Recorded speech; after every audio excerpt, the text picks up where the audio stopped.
For 2 months in a row, we have set the all-time records for the lowest number of illegal border crossings ever recorded. The number of illegal border crossers released into the United States is down 99.999%. That is usually 100%. So I think it's an amazing tribute. And Kristi, congratulations, and Tom and everybody else. It's an amazing job, actually. And it was done very quickly. We officially designated Tren de Aragua, MS-13, and the Mexican drug cartels as foreign terrorist organizations, and we're expelling these monsters from our country rapidly and working with the Department of Justice. Pam, you're doing fantastic. Your people are amazing. We're having some judge problems that everybody's reading. We're having some judges that don't like, killers, murderers being thrown out of the country. So I don't know what their problem is, but we have a little difficulty. We won on the basis of a great border and of getting criminals out of our country. That was why we won every swing state. We won by millions of votes. We won everything. Every metric we won by a lot. It was a massive victory. And we won, I think, largely because of this issue. I put this issue as #1 issue. And they don't want us to do what we're supposed to do. And I don't think that can be. I hope the Supreme Court is going to fully understand what's going on. We have to get the criminals out of our country, and that's the basis under which we won the election. Core GDP, and this is, you probably saw some numbers today. And I have to start off by saying that's Biden. That's not Trump, because we came in on January, this is the quarterly numbers. And we came in and I was very against everything that Biden was doing in terms of the economy, destroying our country in so many ways. Not only at the border was more obvious, but we took over his mess in so many different ways. Core GDP, removing distortions from imports, inventories, and government spending, was up plus 3% when you add it. We had numbers that, despite what we were handed, we turned them around, and we were getting them really turned around. Gross domestic investment was a whopping 22%. Now, that is a number that people are coming in at numbers. For instance, I just walked in, I heard Samsung is now, because of the tariffs, they're going to build massive facilities in the United States. If we didn't do the tariffs, they wouldn't be doing that.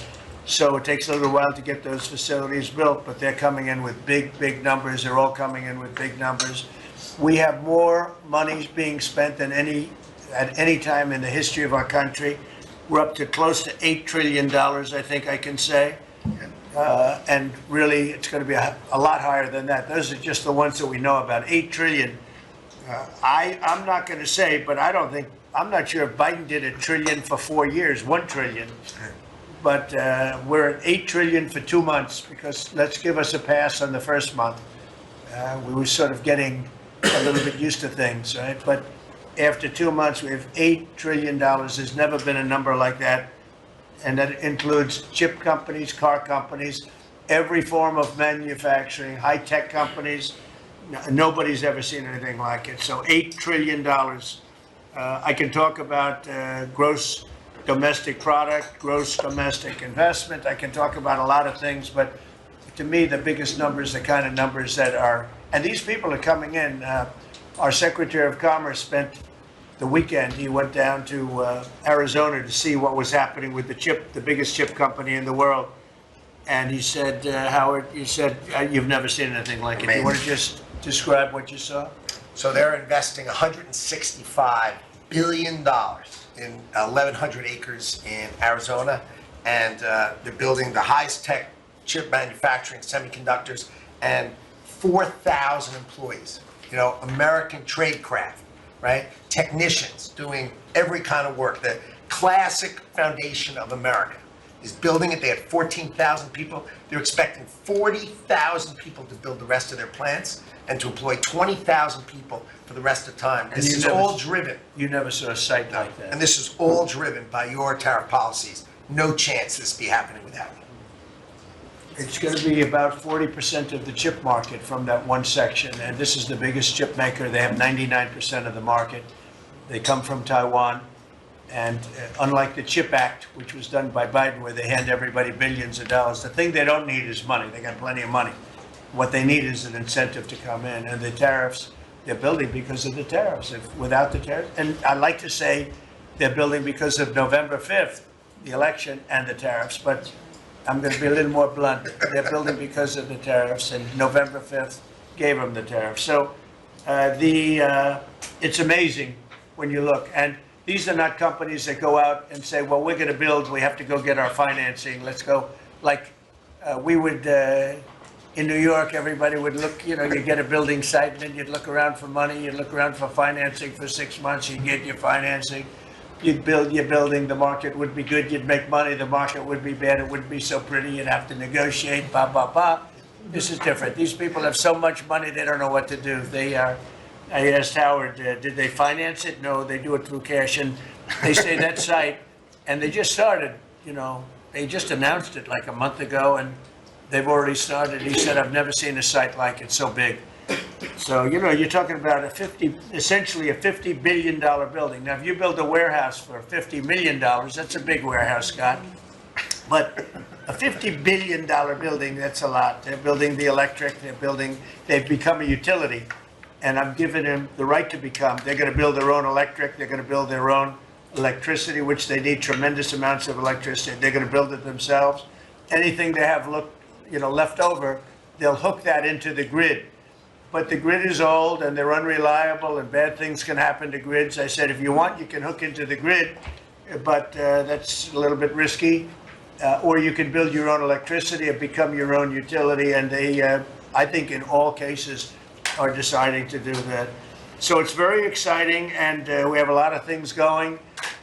We took over on January 20th. These are quarterly reports. We took over on January 20th. The tariffs haven't kicked in yet. I know that, and I don't want this to happen, but I know that China is doing very poorly right now. I just saw some reports coming out, and I don't want that to happen to China. I like the president a lot, President Xi. I don't want it to happen. I was actually saddened to hear it, but they are getting absolutely hammered in China. And, they're sending boats, the biggest boats in the world, carrying cargo like nobody's ever seen before. These are the biggest boats in the world, biggest cargo ships in the world. And they're coming and they're turning around in the Pacific Ocean. They're doing a big U-turn and going back because they don't want the goods, because 145% tariff. But at a certain point, I hope we're going to make a deal with China. We're talking to China, but their factories are closing all over China because we're not taking their product. We don't want their product unless they're going to be fair with us. And that includes intellectual property and other things. There are a lot of things far beyond just buy, sell. So we'll see what happens. But, I was not, because somebody said, well, were you happy? I said, I am not happy. I want China to do well. I want every country to do well. But they have to treat us fairly also. So with that, I think we're going to maybe go around, and we have some letters where the secretaries and people around the table are making statements about how they're doing and what's happening. And I could start with Pete on the left, because he's my least controversial person at the No, they don't know how good he is. So we'll go around the table and you can hear it. And these are cabinet meetings where they're very open and transparent. And I can guarantee you Biden didn't do this. He didn't do this. Go ahead, Pete. Well, Mr. President, I think we're controversial because we're over the target. And like so many things, Mr. President, you inherited a demoralized military that couldn't recruit, that was perceived as weak after what happened in Afghanistan and elsewhere because of Joe Biden. And what we have seen since your election and the inauguration has been nothing short of a recruiting renaissance. Decades, it hasn't been decades since we've seen this kind of recruiting in the Army, the Navy, the Marine Corps, the Air Force. The men and women of America want to join the United States military led by President Donald Trump. And the police, by the way. Absolutely. And fire. I always mention the fire, but the police and fire, likewise they have waiting lists now, and 6 months ago it was a disaster. Truly historic. We can barely absorb the volume and retention as well. Men and women in the military who don't want to get out now that they have a real commander-in-chief. We're reinforcing standards. We're going to be fit, not fat in our formations. We welcome back all the folks that were forced out because of the COVID mandate. We've ripped wokeness out of the military, sir, DEI, trans, and it's Fort Benning and Fort Bragg again at the DoD. We're rebuilding the military, sir. The Golden Dome is well underway. F-47, reassuring allies and deterring enemies. We found nearly $6 billion in DOGE savings that we're going to reinvest, including $50 billion from the Biden administration focused on things like climate that have nothing to do with lethality and warfighting. And we will have, as you said, sir, the first $1 trillion budget that we plan to spend wisely on behalf of our warfighters. From day one, sir, we've helped get 100% operational control of the border, coming alongside DHS and CBP. We've got 11,000 troops on the border who now, because of the new national defense area, sir, can help detain illegals at the border and hand them over to CBP. It used to be if you saw camouflage on the border, they could hold binoculars, and that's it. And now we can detain and assist, and we are. We're going to get 100% operational control of that border. Our NATO allies know they have to step up. The Houthis in the Middle East are feeling the weight of American power, and we're deterring communist China. So because of your leadership, sir, I believe we're making the military great again. And I thank you. Thank you very much. Thank you, Peter. Howard? So I have the pleasure of running the Investment Accelerator, which gets to recruit these companies. And you've never seen anything like the companies committed to building in America.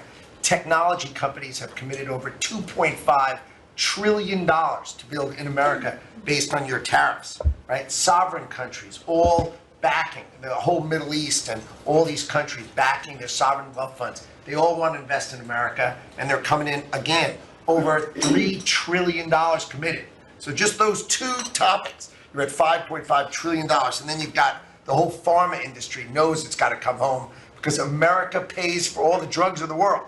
So the pharmaceuticals have to come home, right? Auto's coming home, industrial's coming home. So, you know, we've got to train, and your great Secretary of Labor together and Secretary of Education together, we're going to train the workforce to build America. It's unbelievable.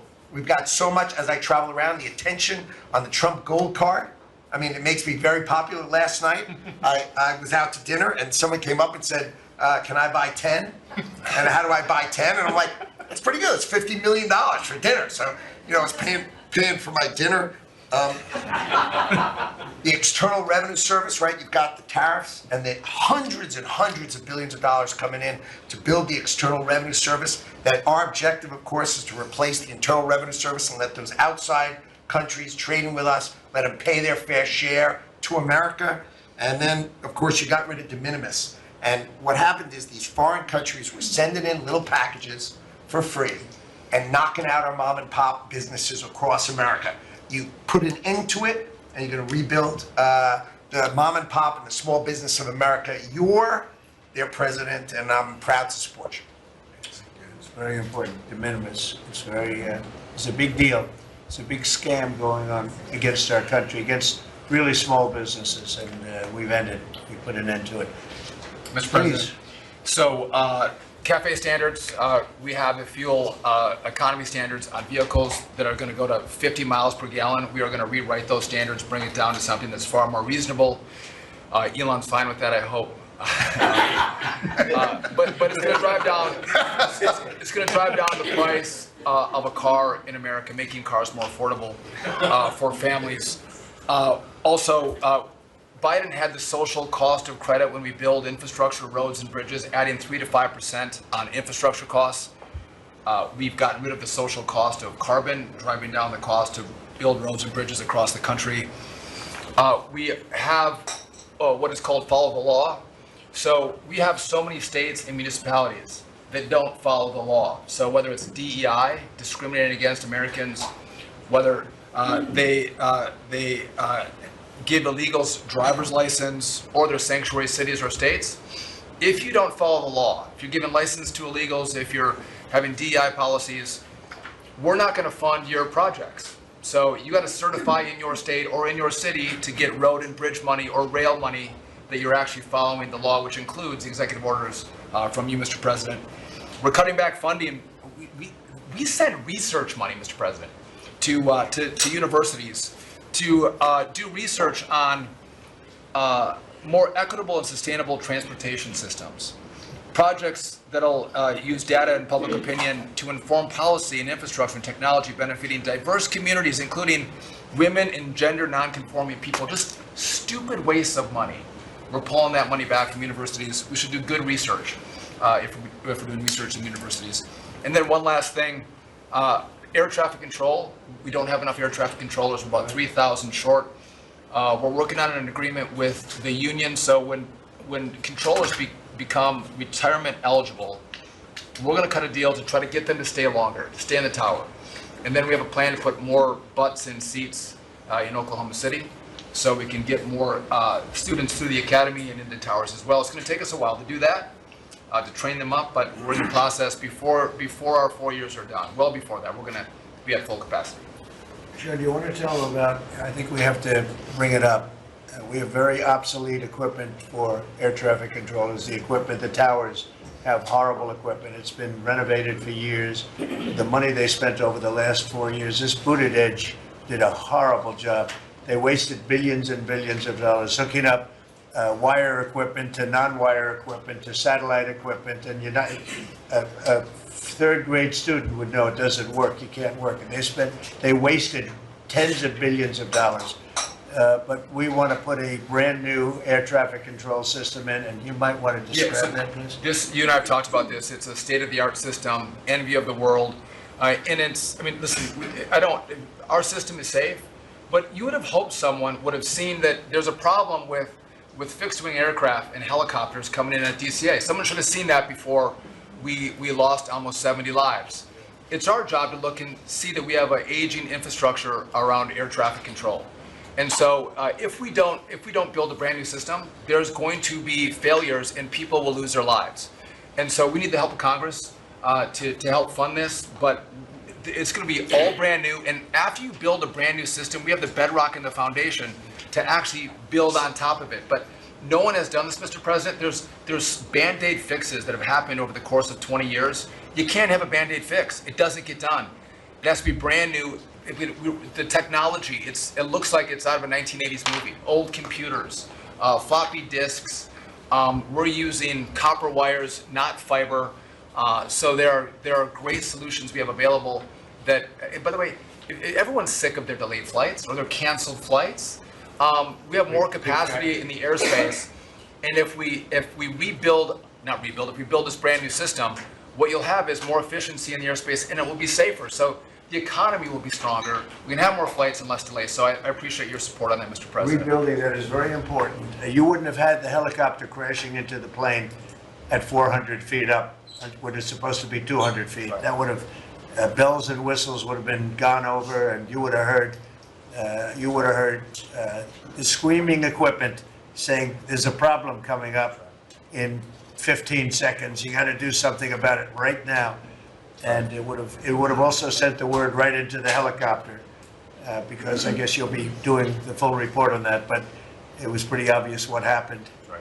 And they were supposed to be at 200 feet, they were at 400 feet, and a terrible thing. And that wouldn't have happened if we had the right equipment. If we had the right equipment, you would have heard bells and whistles going off, and it would have alerted them long before that would have happened. 2 minutes before, they would have had a lot of time.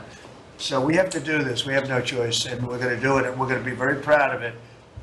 They did old equipment in new equipment, and you can't hook in old equipment to new equipment because it's different. Some is satellite and some is ground.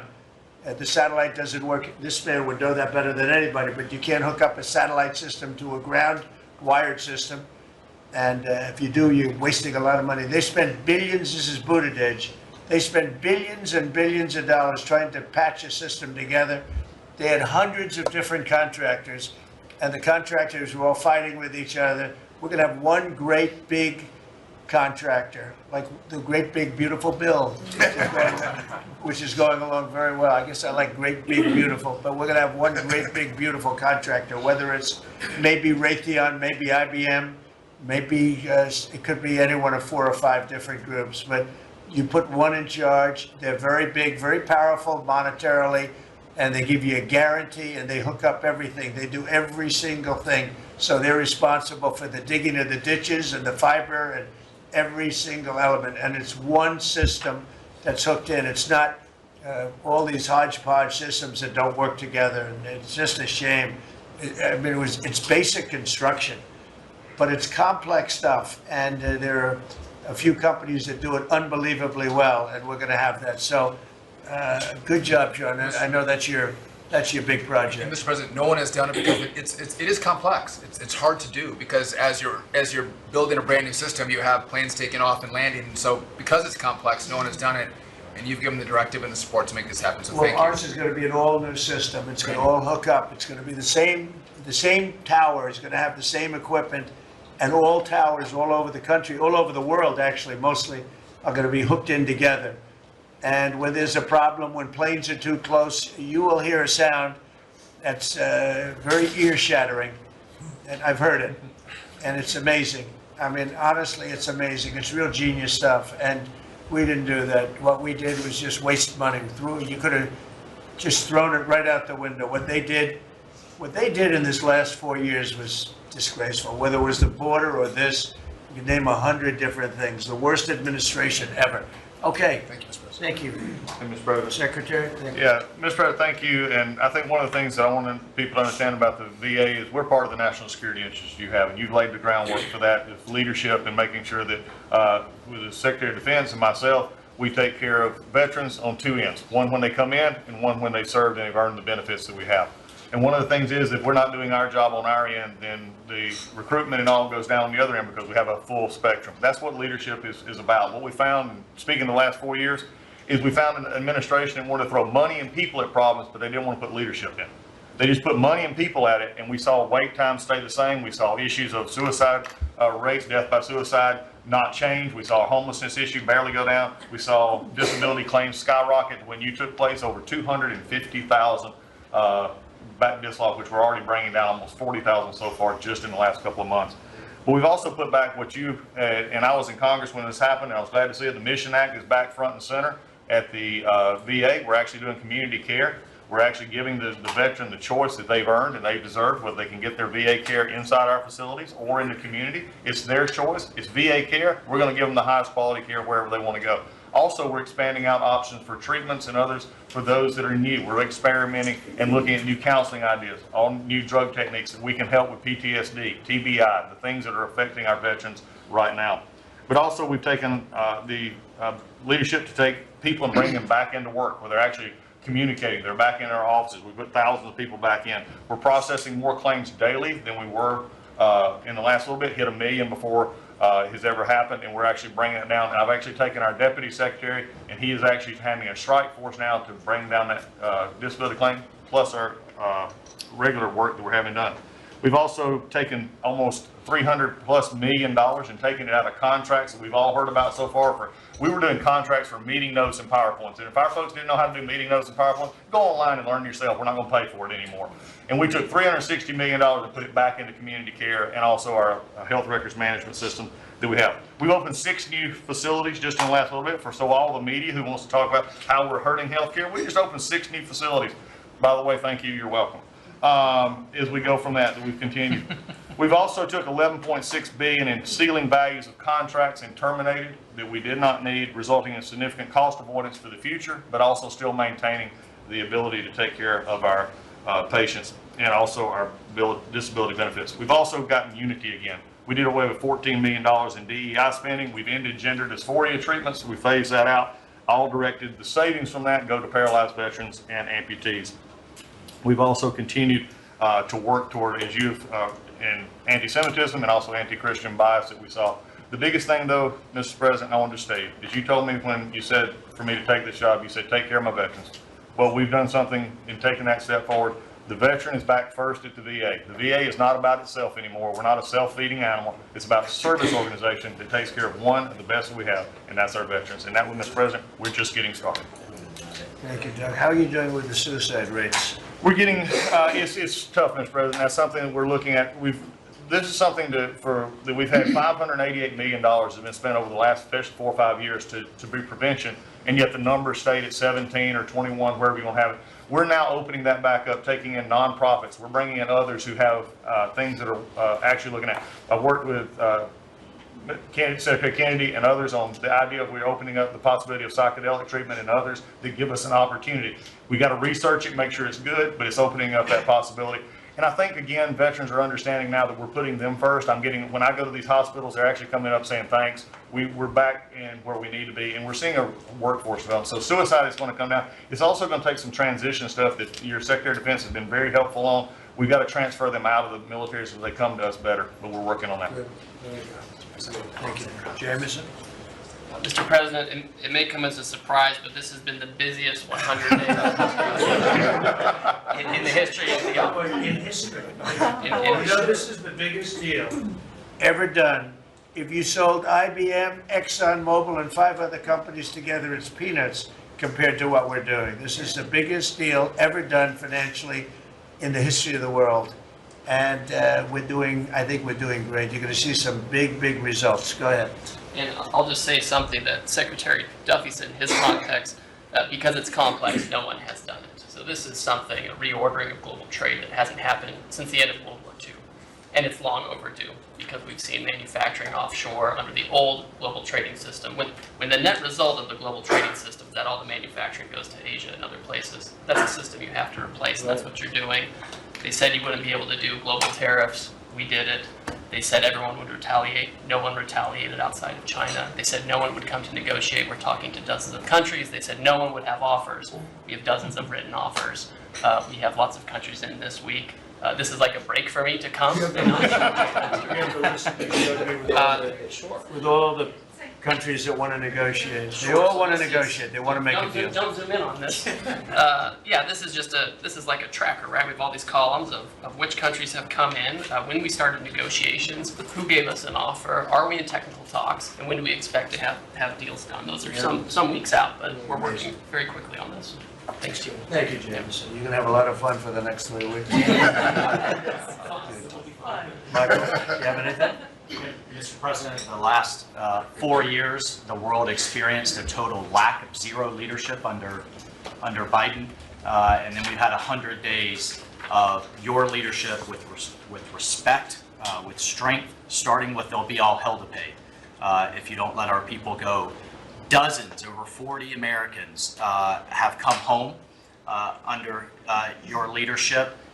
Far more terrorists are no longer threatening the homeland under your leadership, pulling all of these agencies together, including the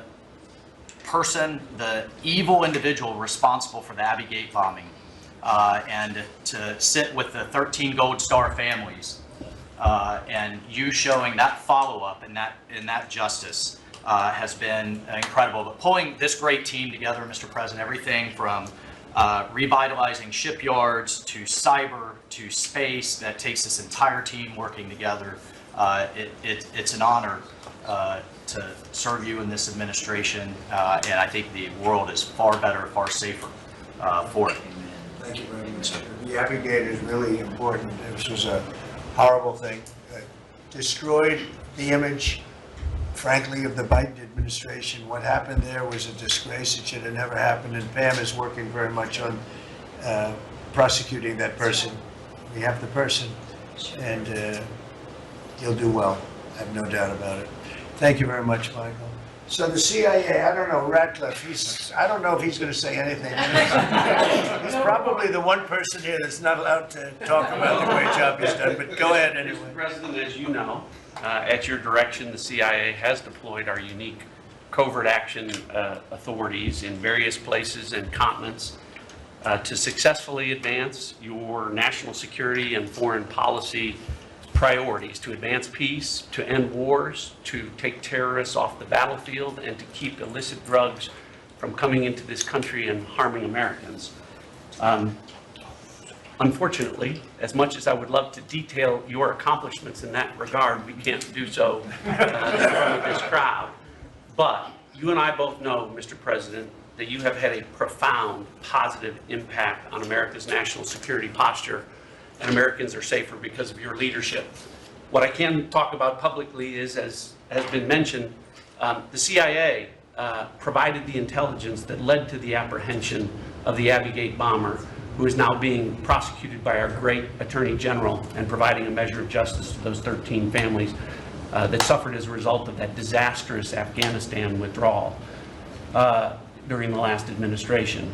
In addition, at your direction, Mr. President, the CIA has negotiated and secured the release of Americans like Mark Fogel and Ksenia Karolina, who have been wrongfully detained, sending the message that you will forget about no Americans that are being held in other places unfairly and unjustly. And finally, Mr. President, the CIA is being restructured at your direction to focus on our core mission and to eliminate the well-documented politicization that has taken place in the intelligence community from bad actors in the past, to focus on our core mission and to make America safe again. Thank you for the opportunity, Mr. President. Good job. You're doing a great job. Thank you very much. Russell? We're obviously involved in a number of budget bills that are moving, trying to make sure all of your priorities are reflected in the reconciliation, working on our upcoming budget. Wonderful job by the entire cabinet on that front. Details soon on that front. Sending up rescissions bills to Congress for things that Elon has found. But the regulatory aspect is something we don't talk about enough. And right now you've given us a goal of 10 for 1. We are working right now with all of the agencies to rack up how big of a deregulatory agenda that we can have. When you came into office, you basically stopped $200 billion in costs to American families just by stopping the Biden regulatory agenda. That's about $2,000 per family. We think when we're going to hit these 10 for 1 goals that we could be in the neighborhood of about $900 billion in savings to American families that would be substantially bigger than that $2,000 number. And the point that I would make, in addition to just savings cheaper to the American people, there's an aspect of wisdom when you're enforcing these rules that comes into play. And I'm your regulator for the Consumer Financial Protection Bureau, and we found this small mortgage lender in Chicago. His name is Barry Sterner. He had a firm called Townstone. And CFPB had gone after him because he complained about crime in Chicago, literally the same thing that the Democrat mayor had talked about. And they came after him for 7 years on a redlining disparate impact claim and ruined his life. We overturned that. We apologized on your behalf to that individual, and we basically, without having to go through notice and comment, we ended the policy that set that in motion. And so that's happening across these agencies with how they are using their enforcement discretion, and it will only continue based on the stonewall of backing that you've given us to make these hard calls. I don't think they're actually that hard, but no one's done it to this point, and we were able to go forward and do that because of the backing that you've given us. So maybe the biggest thing we're working on, maybe bigger than tariffs in a certain sense, is we call it the one big beautiful bill. And that's wielding its way right now through the Senate. And John Thune has been actually amazing. And the Speaker has been so great, Congress. Mike Johnson has been really two guys that they get along great, and it's just been a beautiful, unified attack, really, because we have to attack because the Democrats are trying to stop it at every turn. It would mean a 58% tax hike if they were successful, and lots of other bad things beyond the tax hike. But with us, it'll be the biggest tax cut in American history. How are we doing with the bill? We're doing great. We're day in, day out, hour by hour negotiations to make sure your stuff is in there, and to make sure we have the border resources, the defense resources, and to save the American people some tax money and make sure all those tax cuts that you ran on are in there that help get people back into the workforce. And I think we're making a ton of progress. I think we're doing well. Like I said, the biggest tax cut in the history of our country. And it would be the biggest tax increase if the Democrats are successful. They're the only people I've ever seen running for office where they want to increase taxes, but this would be a 58, maybe a 60% tax increase, unsustainable for the American people. Thank you very much. Great job. Susie, the most powerful woman in the world. I agree with that. I agree. I'll be brief so you can hear from these amazing people. Congratulations to everyone on 100 days. That's been it's unparalleled in my memory and best I can tell, ever. But it hasn't been busy for busy's sake. The president's promises made to the American people have been kept time and time and time again. You all have been out there spreading the word with community groups and states and media. It hasn't gone unnoticed, and let's work hard to the next 100 and have equally as much success then. Thank you. And you've done a great job, Susie. I think everybody agrees.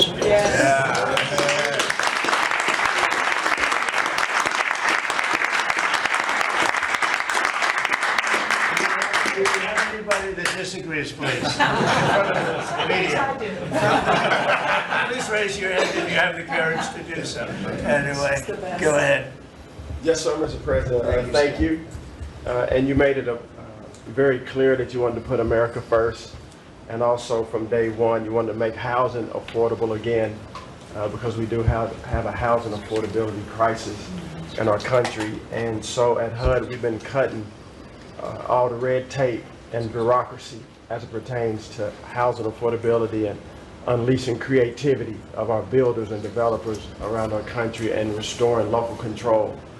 We took down the affirmatively furthering fair housing rule, as you know, which was a zoning tax from Washington. So no longer will Washington be picking winners and losers, but localities and elected officials in different states and cities will have that flexibility. Also, you alluded to securing the border, and such a great job has been done with all of our partners at the table. And at HUD, we want to make sure that the resources that we have now, which is American taxpayer dollars, in the Biden administration, they prioritize illegal aliens over the American people. And so we signed an MOU with Secretary Noem at DHS to make sure that HUD-funded housing only goes to American citizens, and no longer will it go to illegal aliens coming across our border. We have about 9 million people living in subsidized housing in our country. 59% of illegal alien families use some sort of welfare program, costing us $42 billion a year. And so we have prioritized American and American people only to live in HUD-funded housing. And also to make housing affordable, we also signed a partnership with Secretary Burgum at DOI to use underutilized federal lands, as you campaigned on and promised, to identify those lands to build affordable housing in our country so that people can realize the American dream. We also restored biological truth, as you did in sports. We have the equal access rule at HUD, which we took that rule down to ensure that at women shelters, that those that enter those shelters would be of the same sex, and that we would protect the ladies of our country. No longer will those that identify as women but are not women be able to enter our shelter, so that we can protect the ladies that we serve.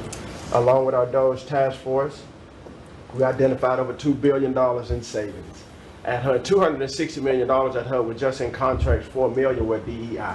And so we took those contracts down and de-obligated and sent back $1.9 billion back to the Treasury for the American people. Again, we want to be good stewards over the American taxpayer dollars. And so, Mr. President, thank you for your leadership in this. And we have a tremendous team at HUD, and I'm so grateful to be part of this team around this table to take care of the American people. And I consider it a great honor and humble to do so. Good job. Yes, sir. Thanks. Yes, sir. Look. Well, I'm not sure if anyone's heard, but the price of eggs is down. I know it's news. Listen, sir, today on, as we celebrate the 100th day, I think that it's just such a joy and an honor to continue to do this work, so thank you for that. We have been obviously very focused on the cost of groceries, specifically eggs led the way, as you have so eloquently discussed over the last few months, and we're holding tight on a very significant decrease, which is great, and investing where we need to there. As I mentioned before the press came in, we have had a massive issue with Mexico on water, getting water to our farmers along the border for decades. When I worked in Texas 25 years ago, we were fighting with the Mexican government over the water then. You got involved about 2 weeks ago. That evening, I started conversations, and as of just a few days ago, thanks to Secretary Rubio's great deputy secretary and I, have been negotiating, and we hit the best deal, I believe, in history on behalf of our farmers, and thanks to your leadership and your strength on that. And that's a really big deal long term for those farmers in the southern part of the country. On the energy side, I know we've got Secretary Burgum and his partner, Secretary Wright, but we often forget that agriculture has a major piece of the energy dominance agenda, not just timber, not just minerals, but biofuels. So we continue to support that great leadership coming from those agencies and doing hopefully our part as well, and they've been incredible in that. Our farmers have been hurting under the Joe Biden administration. There was a 30% increase in the cost of input, so the cost of doing business for these farmers over those 4 years. When we left the White House the first time 4 years ago, we had a $0 trade deficit with our agriculture products. After 4 years of Biden, that hit $50 billion because they just didn't make an effort.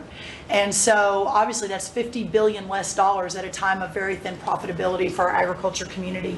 So the Congress passed because the last administration didn't get a farm bill done either, the farmers were hurting there. So Congress stepped in. I say all that and basically said $10 billion to move out. USDA, fastest in history, that money went out to those farmers that couldn't make plant their crops. And so I'm really proud of that, and you'll hear a lot of that from the farmers today, that this USDA is moving more quickly than any ever before. And we're not organizing money based on the color of skin and other ways, which was how the last administration was moving out. We have canceled $6 billion in contracts thanks to our great friend Elon Musk and his Doge team. A lot of those were DEI, gender, studying transgender mice. Who knew? The racism in pest management. We've canceled all of it. We're going through a major restructuring. USDA is one of the biggest agencies. It's sort of a catch-all. And we're really downsizing and aligning around putting farmers first, which is really important. A big part of USDA, though, is food stamps. It is perhaps one of the largest, if not the largest, welfare program, and it's a supplemental nutrition program. Secretary Kennedy and I have been working very closely. We were in Texas yesterday talking about nutrition and agriculture. You can't make America healthy again without your farmers and your ranchers as your partner. So ensuring that our food stamp program and those at the bottom end of the socioeconomic ladder really have access to nutritious foods as we're facing an obesity crisis and a chronic disease crisis, which I'm sure Secretary Kennedy will touch on. And the final thing I'll say is this morning, Secretary Noem and I together, and I brought a picture because I think this is important and it goes to why we're here. This is a South Dakota ranching family named the Mods. They are a fifth generation ranching family. Charles Mod, in his 30s, bought the ranch from his granddad, I'm going to show the press, when he was 17 years old. Those beautiful children, Lyle and Kennedy, his wife Heather. Under the Biden administration, they had, of their several hundred acre operation, they used about 20 acres and had a fence that had been there since 1910 when their family took over the ranching operation. There had never been really any problem that had been brought to their attention. Perhaps there was a minor dispute over, again, 20 acres. This family was indicted, prosecuted, threatened with jail time, told to find guardians for their children over a fence line dispute that the Biden DOJ pushed forward.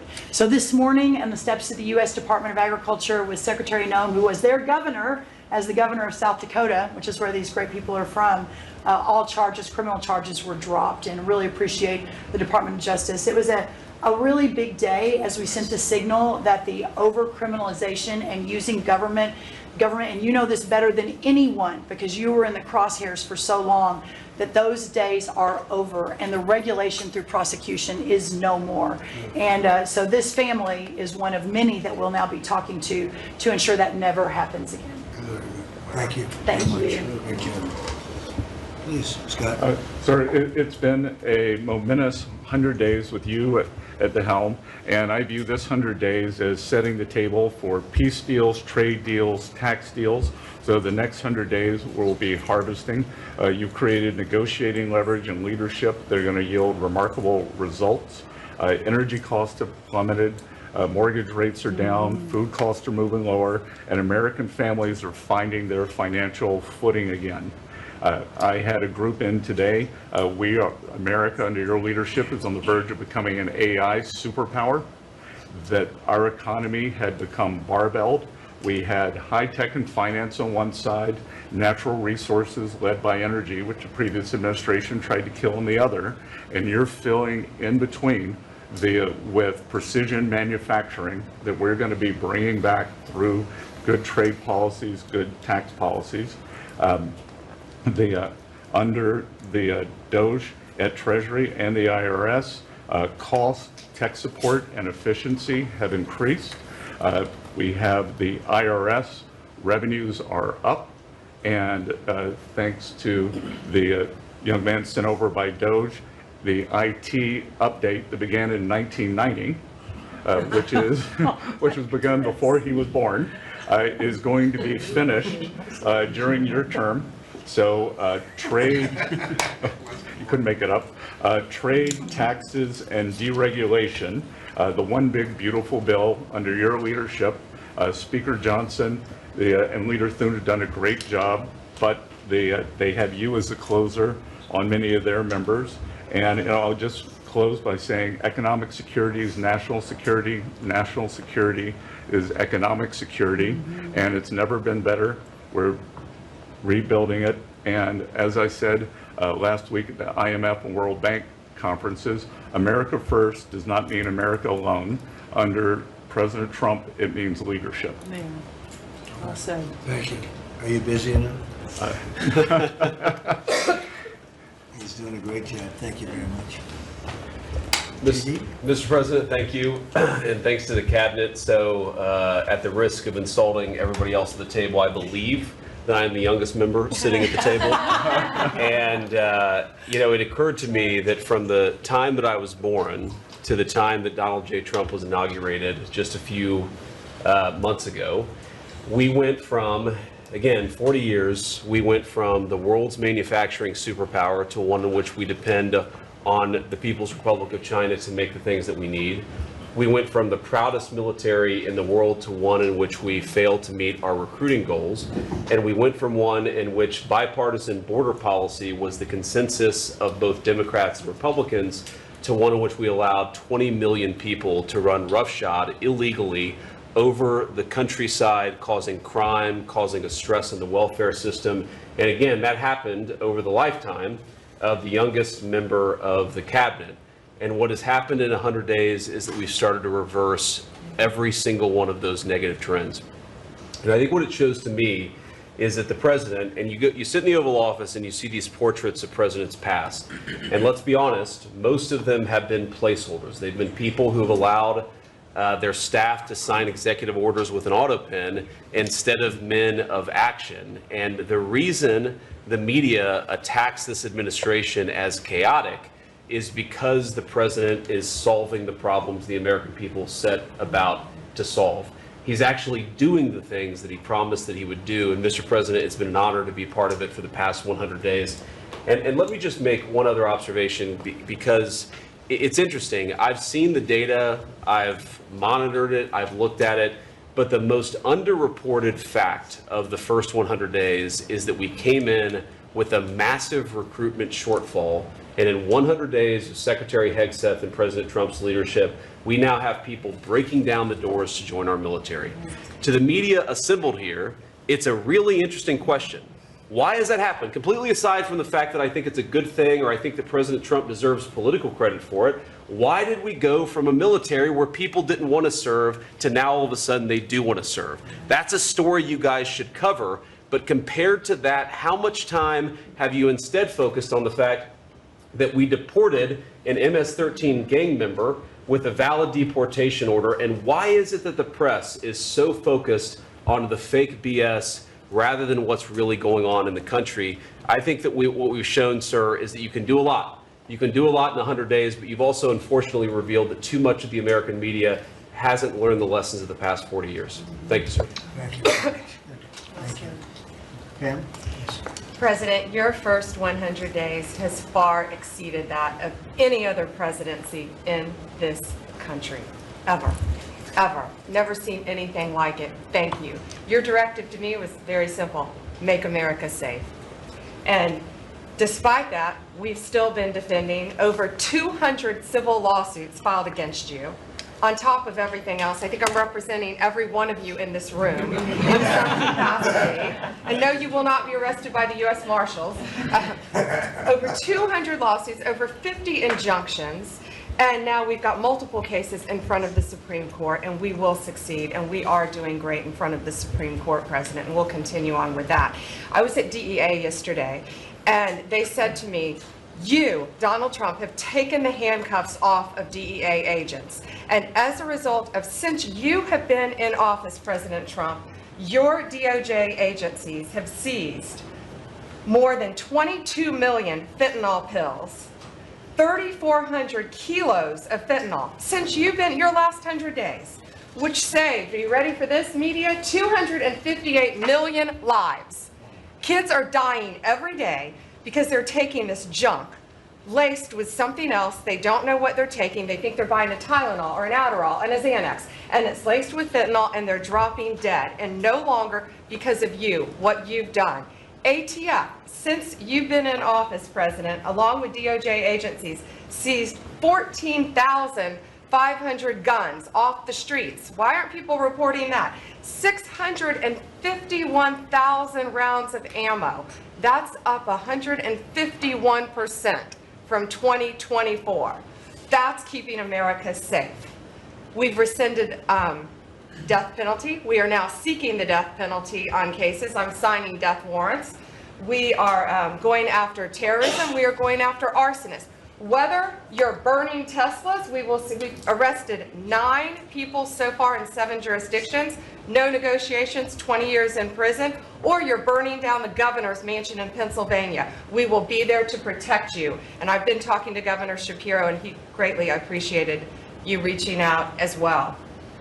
ISIS terrorist, we got one in New York, right around the corner. We got an ISIS terrorist in New York. We have an October 7th task force. We just broke up a huge human trafficking ring by the Sinaloa cartel. 1,000 pounds of methamphetamine on our streets. Ton of fentanyl, 20,000 Molly pills. Those are the drug of choice among at clubs and bars for young kids. They were fake, but you know what they had in them? Fentanyl. That's 20,000 lives saved because of you, right there. We brought back 29 cartel members from Mexico at your direction, and one killed the Kiki Camareno, a DEA agent, in 1985, and many of us got to talk to his widow and his son, who is now a judge. And they started crying. They have tried to get that guy back forever, and thanks to so many of you in this room working together, they have justice. They were crying on the phone because of what you did, President Trump. Thank you. We're going after anti-Semitism. We're unleashing everything you told us. No more DEI, no more weaponization. We have rescinded, as I said, 200 policies. And I could go on all day long, but we are doing everything in our power to keep America safe at your direction. Thank you. Thank you, President. You're really doing a great job. Thank you very much. Okay, let's go. Nice to see you, Mr. President. Well, first of all, I think what you've heard amongst this team is the leadership, because it's given us the latitude really to collaborate amongst each other, not only in this room, as Jameson mentioned, we kind of get a break for a couple of hours here, but we stay in contact actually every other day that we're working for you. And I think what that says is, I was speaking to, for instance, the Farm Bureau of Texas yesterday. I'm not the Ag Secretary, but it matters to the workforce. I'm working with the other secretaries, Letnick and McMahon, on education and the workforce investments that you've asked me to do. Because as you've come in and negotiated these great repatriation of these companies and the investments, we're going to need that workforce to build back this economy. And I couldn't see that more as I've kicked off my 50-state tour. We've been in 5 states so far. We'll finish all 50 states by the end of the year. And what we're talking to is the American workforce and these companies about what the market demand is. That's the difference, that we finally have made that connection. What do they need? How quick do they need it? And how fast can I get these either apprenticeships toward that million that we've put that lofty goal. We've already added 80,000 new apprenticeships already just since January. So at the Department of Labor, that tour is kicked off, and I couldn't be more honored to be on the ground and see my colleagues that we're passing in the skies, but we're on the ground together because we're all collaborating together. One of the things that we're talking about, illegal immigration, I have put states on notice. I warned all 50 governors that if they continue to reward illegal immigration by treating unemployment benefits as a handout, they're going to lose their federal funding as well. We can no longer continue to give unemployment insurance to illegal immigrants, and so I've let those governors, and I sent out that letter last week. We also eliminated discriminatory DEI offices within the department, specifically the Office of Federal Contract Compliance Programs. Most of our federal contracts were really just to focus on DEI enforcement. We were really punishing a lot of these companies. If they weren't compliant, they weren't going to have a federal contract. We've let go of that program completely.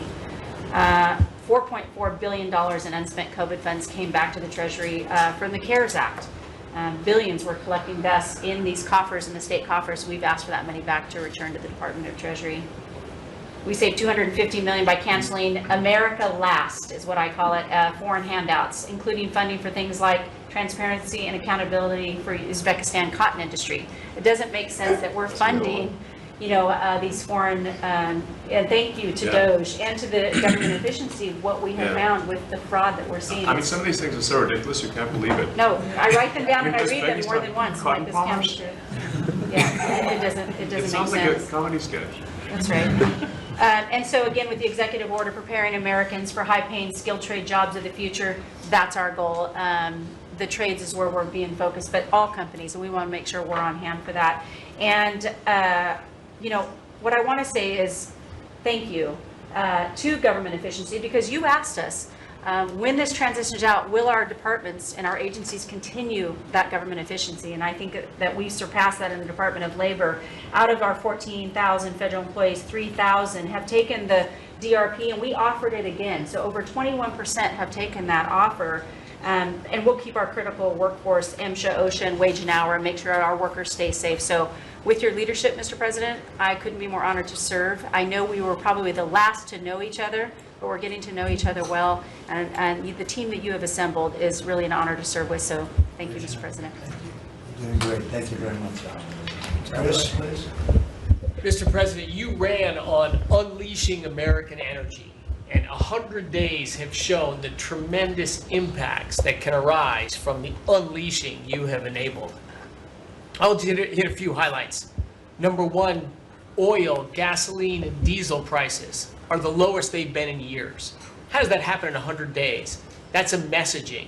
Your message that we're pro-energy. We're not against energy, we're for it. That sends a message to the marketplace that supply is easier to grow now and supply will be coming. And that's already led to tremendous savings for American consumers across the country. And we need not only more affordable energy, but we need a lot more energy. One highlight I think a couple of us have touched on is AI. This is a new emerging critical industry that's very energy intensive. It is not acceptable for the United States to not be the leader in AI. We must win the AI race and lead in that, and that's going to take a lot more energy. If you had not won election, we would not have won the AI race. Full stop. Energy would not have been there to enable us to win. Reshoring of manufacturing. These trillions of dollars you led off with, it's going to come back to our country to make chips, to make steel, to make automobiles, to make artificial intelligence, to make all of these industries we've outsourced. That's only going to be possible with way more American energy. But we have that energy. We have those resources, we have those businesses, we have those capitalists. We just need to stop standing in the way of them and follow the lead you've set, which is to enable them, not to subsidize them, not to help them, to enable them to invest American money and create American jobs here. Regarding our balance of trade, the second largest export of the United States is liquefied natural gas. Second fastest. In the next few years, it'll be our largest export in our country. But yet, 18 months ago, the Biden administration had said, we're going to stop issuing permits for new LNG export terminals. That's just nuts. That's a great competitive advantage we have, huge balance of trade driver, a huge industry just coiled and ready to go. I just came back from Poland last night.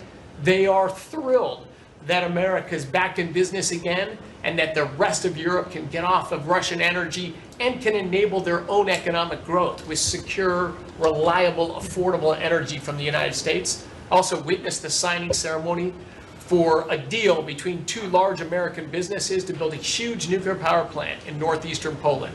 The first of this design built in Europe. It'll be the first of many.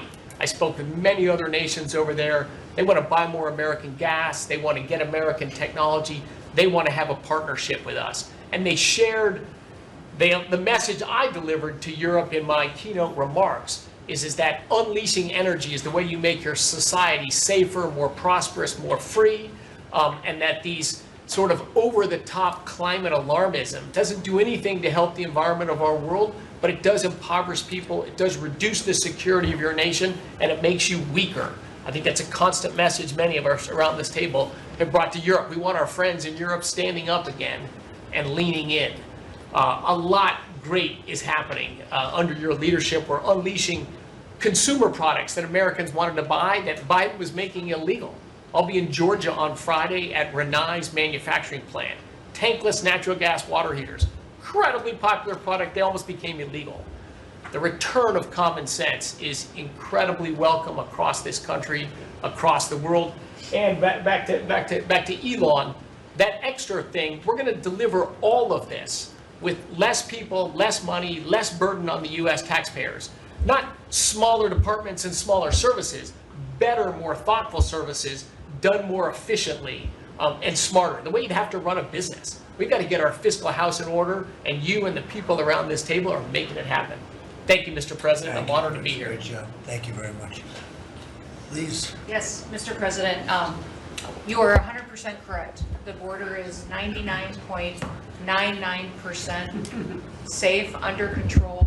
You have completely reversed the entire situation. In fact, the day before yesterday, I was down in El Paso, and those Border Patrol agents are so impacted by how you have changed things in a year. They have put up huge pictures that say, under the Biden administration, the mobs of people that were pushing through razor wire and trampling children, and the chaos and the violence that was happening at that same location, they have a picture there that says, this is what the Biden administration looks like, and this is what the Trump administration looks like. It's peaceful. People who do business between Mexico and America are coming through. They're doing it legally. They're following the law, and it's all because of what you've done and what you've empowered them to do. The recruitment for Border Patrol is through the roof. For ICE agents, they want to be a part of ICE because they recognize they actually get to do their jobs. I have the Coast Guard too. Coast Guard recruitment is up over 20% just in the last 60 days. Everybody wants to be a part of what the heritage is of this country.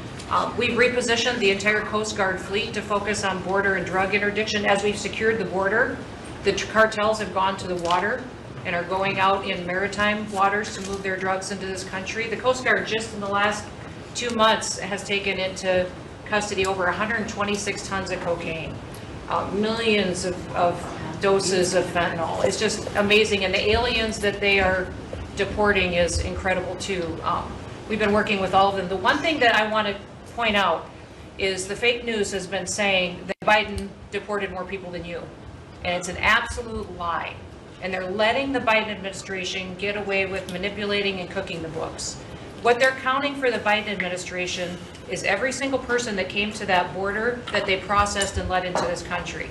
They're allowing Biden to say that was a deportation, just by processing somebody and letting them come into the country. It's absolutely false. It's not true at all. You have deported over 250 known terrorists. You've deported thousands of foreign terrorist organization members and gang members, hundreds of thousands of people that were in this country illegally. We've collected $30 billion worth of tariffs through CBP, and we've also collected millions and millions, hundreds of millions of fines and penalties from people that have overstayed here in this country. So I just want to thank you. You've been a game changer. I want to thank Pete for his leadership at DOD and what they've done. I want to thank Marco for his diplomacy and getting us travel documents into these countries. Mexico has finally come to the table, now is going to take a lot more people that we're able to send back to that country. And the president of Mexico told me, sir, she turned around over 500,000 people in Mexico before they ever reached our border. We should be counting those as deportations because they never even made it to the border because she turned them around because you forced her to. So those are all people that never even came here because they got the message because you were so aggressive. So thank you for what you're doing. And every day we get to get up and do jobs that matter, and we appreciate Tom that. Holm is doing a great job. Oh, yeah, Tom's a great messenger for us. He just, Great. yeah, he's hardcore.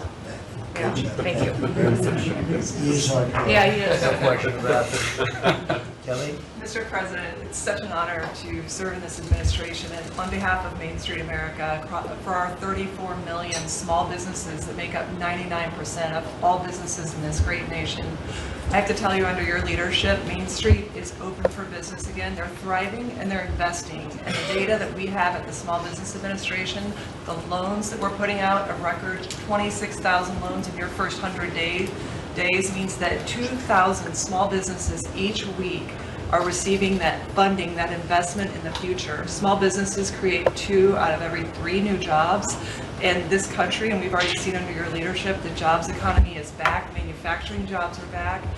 We've seen a 38% increase in manufacturing loans. We put out 1,500 manufacturing loans in your first 100 days. We saw startups increase by 54%, and we saw businesses under 5 people increase by 95%. So your leadership on the economy matters to every region of this great nation. I'll tell you on the manufacturing front, I'm out on a national manufacturing tour. We've met with 250 manufacturers, and as I walk through the factory floors, they all ask me to thank you for fighting for their jobs, for these industries, and for the people who are creating things from pharmaceuticals to aerospace, to food, and all these essentials that this nation needs to be independent and strong. And to that end, I'm working with Congress. We'll be announcing tomorrow an upsizing of our manufacturing loans to make sure that that economic engine, because 98% of all manufacturers are small businesses. It's incredible to walk through these factories that are really creating what you had in your first administration, the blue collar boom. It's now a new collar boom, because it's the intersection of technology and manufacturing and what they can create for our war fighters, for our aerospace, for pharmaceuticals, with less than 300 to 500 employees, sometimes 100 employees. I was at a factory in Georgia on Monday that is creating machines to help with the Iron Dome in Israel. Less than 50 employees. This is the engine of our economy. It's the heartbeat of our communities. It's the small businesses that helped elect you because they needed your economic agenda. So thank you, Mr. President. It's such an honor, and congratulations on an epic 100 days. I do have to thank Elon. I do want to note, we just cut $3 billion in contracts because of Doge's work. That's $3 billion that hardworking families that won't have to work until April 15th to pay for the waste, fraud, and abuse that we continue to find in this government on behalf of taxpayers. So again, thank you, Elon. Thank you. Great job, Kelly. Thank you very much. Elon, I love the double hat, by the way. He's the only one that can do that. Get away with it. Well, Mr. President, you know, they say I wear a lot of hats. It's true. Even my hat has a hat.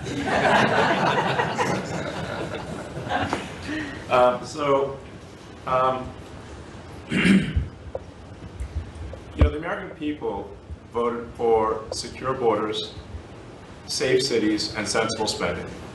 And that's what they've gotten.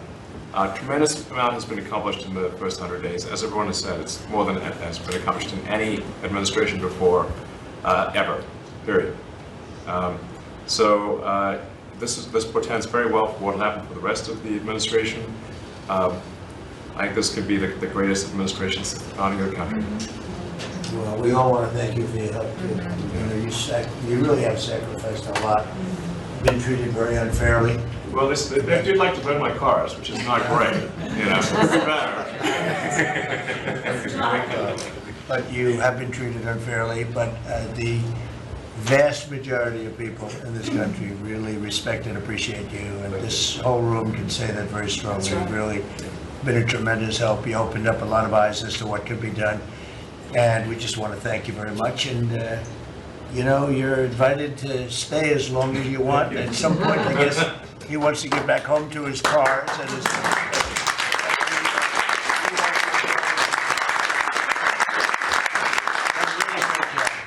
done an incredible job.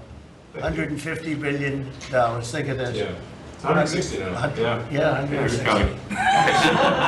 They said, oh, it could have been more. And a lot of stuff is being worked on. That number could be doubled and even tripled. A lot of things are being worked on that we don't count yet because it's not quite there. But you've done a fantastic job, and we appreciate it very much, Elon. Thank you. And it's also an honor to work with your incredible cabinet. I just like to say thank you, everyone, for it's great to work with you. Thank you very much. Thank you. Mr. President, congratulations on this truly historic first 100 days of your administration, really only made possible by your focused leadership on delivering the mandate the American people gave you. You've empowered all of us to deliver that mandate, and I'm grateful to have the privilege of leading the intelligence community towards ending the weaponization, politicization of the intelligence community that's gone on for far too long. And building out what is truly a lean and agile and effective intelligence community that is helping you deliver that promise to the American people of safety, security, and freedom. So, Mr. President, I'd like to highlight just 3 of the areas where we are helping to support your leadership and your work in making America safe again and bringing about these changes.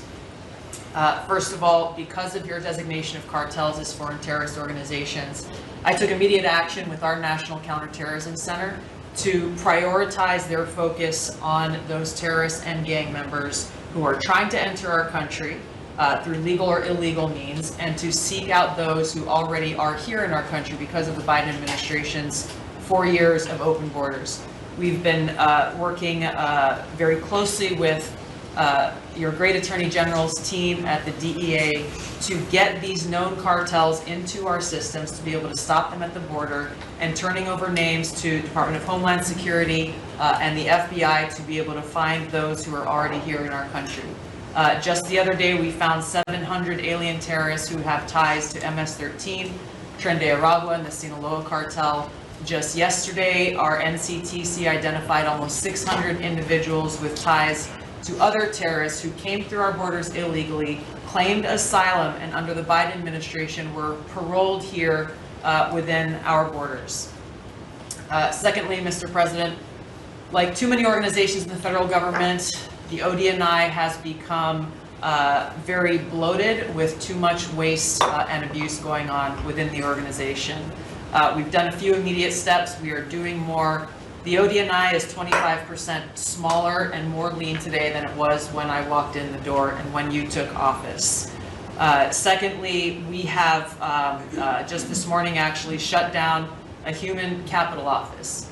As soon as you issued the executive order to stop all DEI activities, we did that, shut down the DEI office. We discovered this human capital office that was essentially a slush fund for DEI initiatives, hidden under the guise of human capital, that closed down this morning, saving taxpayers $150 million. We'll soon be announcing an additional $2.6 billion in savings with other programs and contracts that do nothing to ensure our national security interests. And lastly, we're working every day to hold the deep state accountable, to end the politicization, weaponization of the intelligence community. This past week, I sent 3 criminal referrals for illegal and unauthorized leaks to the media of classified intelligence for prosecution. We have 11 more that are under investigation. We've revoked, at your direction, 67 security clearances, and we continue the work of declassifying documents, as we have already around JFK assassination. We have more coming for the assassination of Bobby's father, Senator Kennedy, and MLK assassination.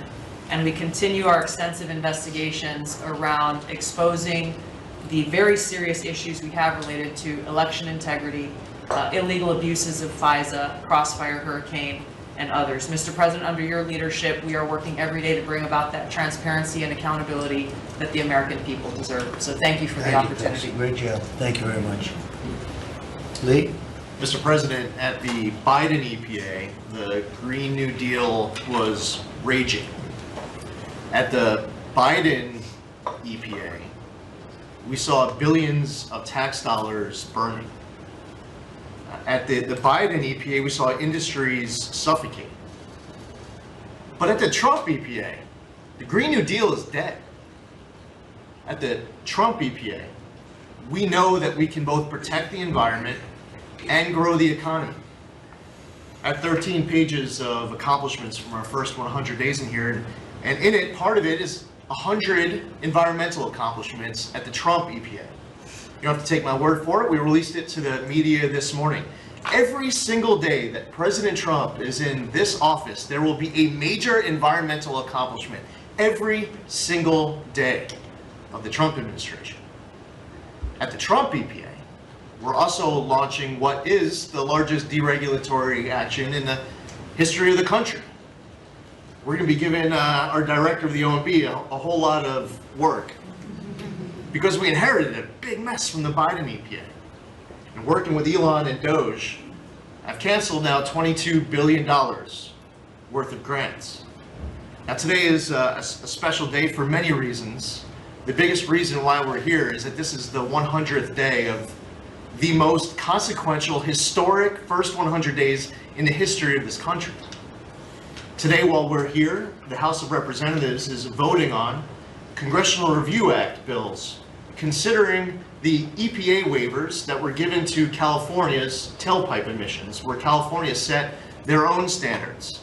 But there should be one national standard, and right now, Congress, on the House side, is going to be voting on that today. On a personal note, while this is a bit outside of the EPA jurisdiction, today is my last day serving in the United States Army. And I first signed up towards the end of the 90s. And I've had a chance to see a lot of national security teams over the course of the last 27 years. There has never been a national security team ever assembled that had the backs of our warriors like this national security team right now. And we have never had a president so deeply committed towards ending foreign wars instead of starting new ones. There's a reason, Mr. Vice President, why everyone is racing to join our Department of Defense. We have a Secretary of Defense who, with all due respect to our great president, would probably rather be swimming with Navy SEALs right now, be running somewhere in the Middle East with our service members. And from our Secretary of Defense to our Secretary of State, our Vice President, and more. I just want to say thank you as a veteran of our military for assembling what is the greatest national security team that I have ever seen in my 27 years associated with the United States Army. Has Pete signed off on this retirement leave? Is that? Welcome to the VA.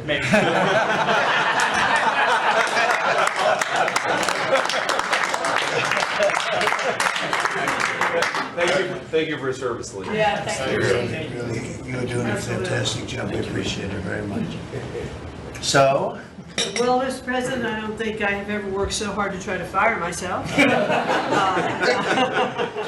We're certainly making great strides in that. We've reduced the folks over at the Department of Education by about 50% now through our RIF program, and so we've closed a lot of the district offices, consolidated, so there are a lot fewer people working a lot more efficiently in the Department of Education.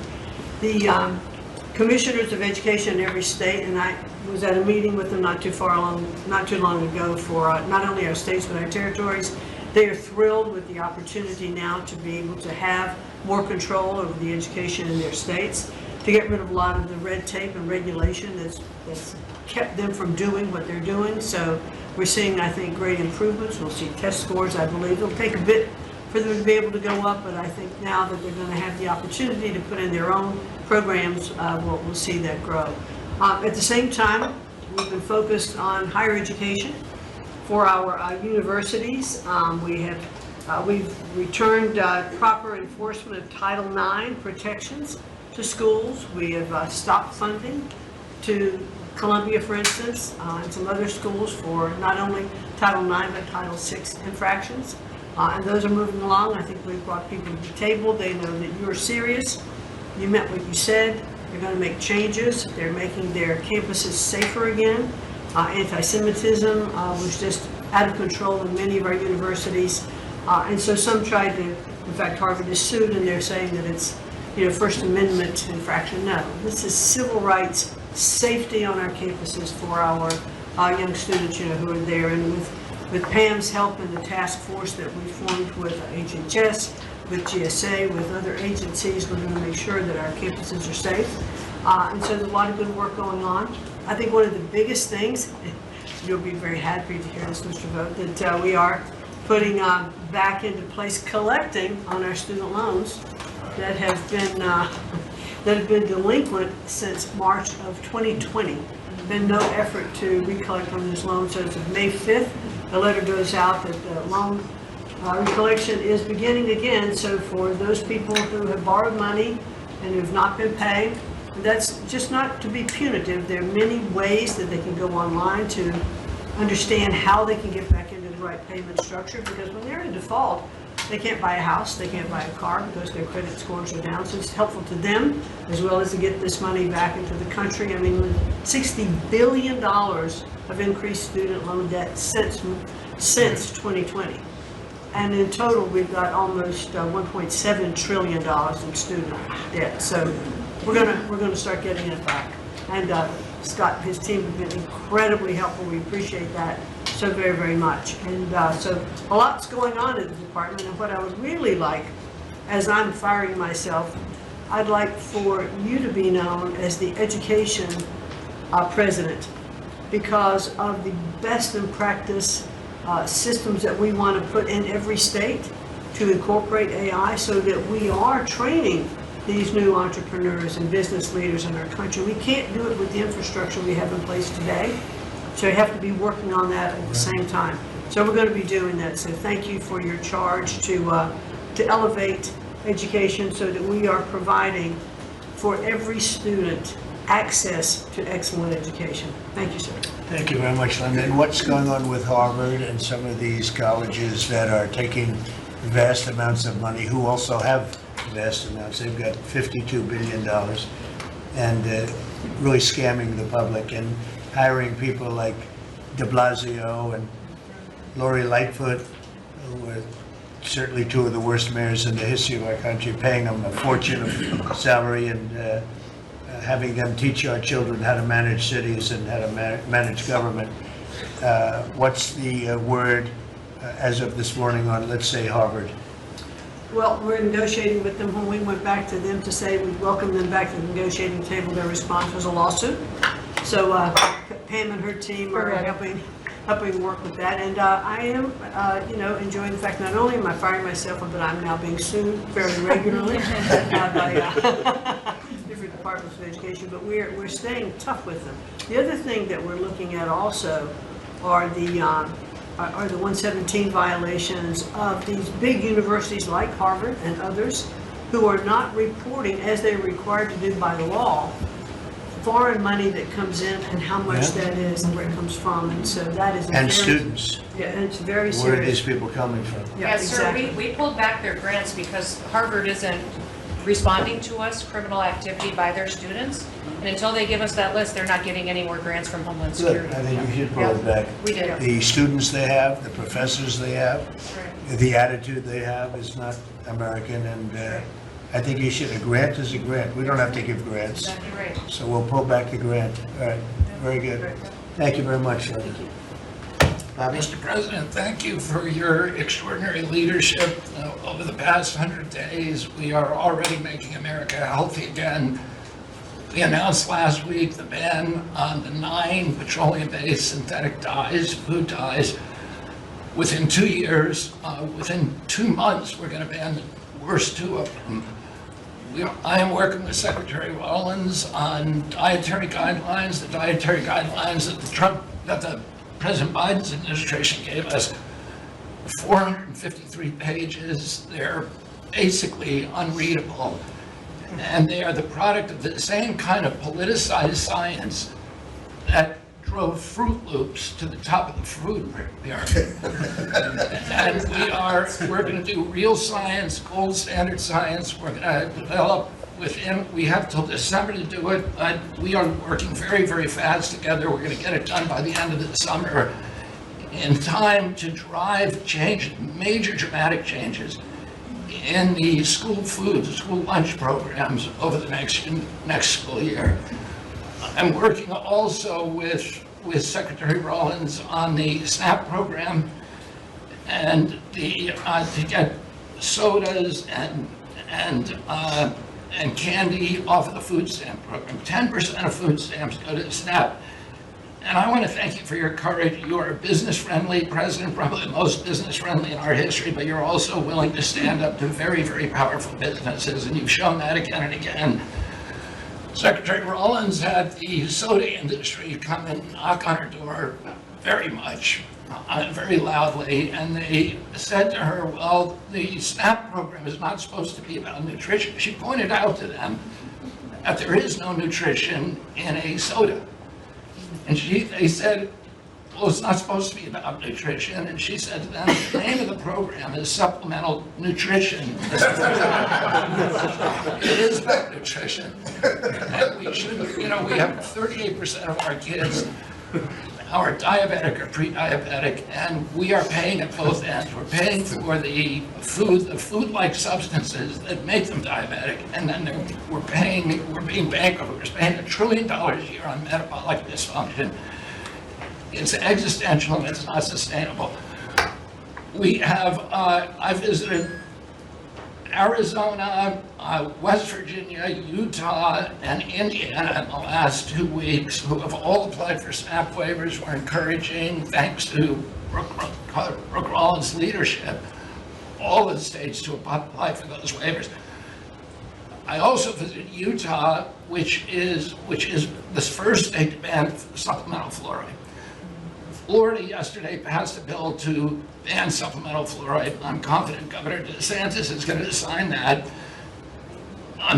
We are working, Lee Zeldin and I are working together to change the federal fluoride regulations, to change the recommendations, and we're looking at the science now.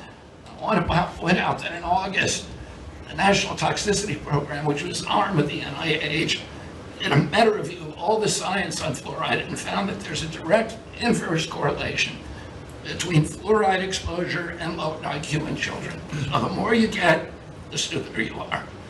And we need smart kids in this country, and we need healthy kids, and thank you for your leadership. We're going to get there. We're reviewing the GRAS standards now we're revamping them to get 10,000 ingredients that are in our foods. The Europeans only have 400 ingredients, we have 10,000. There are chemicals we know nothing about, and we are going to stop that process, and then we're going to go back and look at these chemicals and make the companies either get rid of them or we're going to label them. We've launched Operation Stork Speed, and we're going full speed ahead to make sure that we have good, high-quality milk for children. We have launched the autism study at your direction. By September, we'll have some of the first answers. Within 6 months of that, we will have definitive answers, not only for autism, but for the etiology of a whole range of autoimmune diseases that have become epidemic in our children.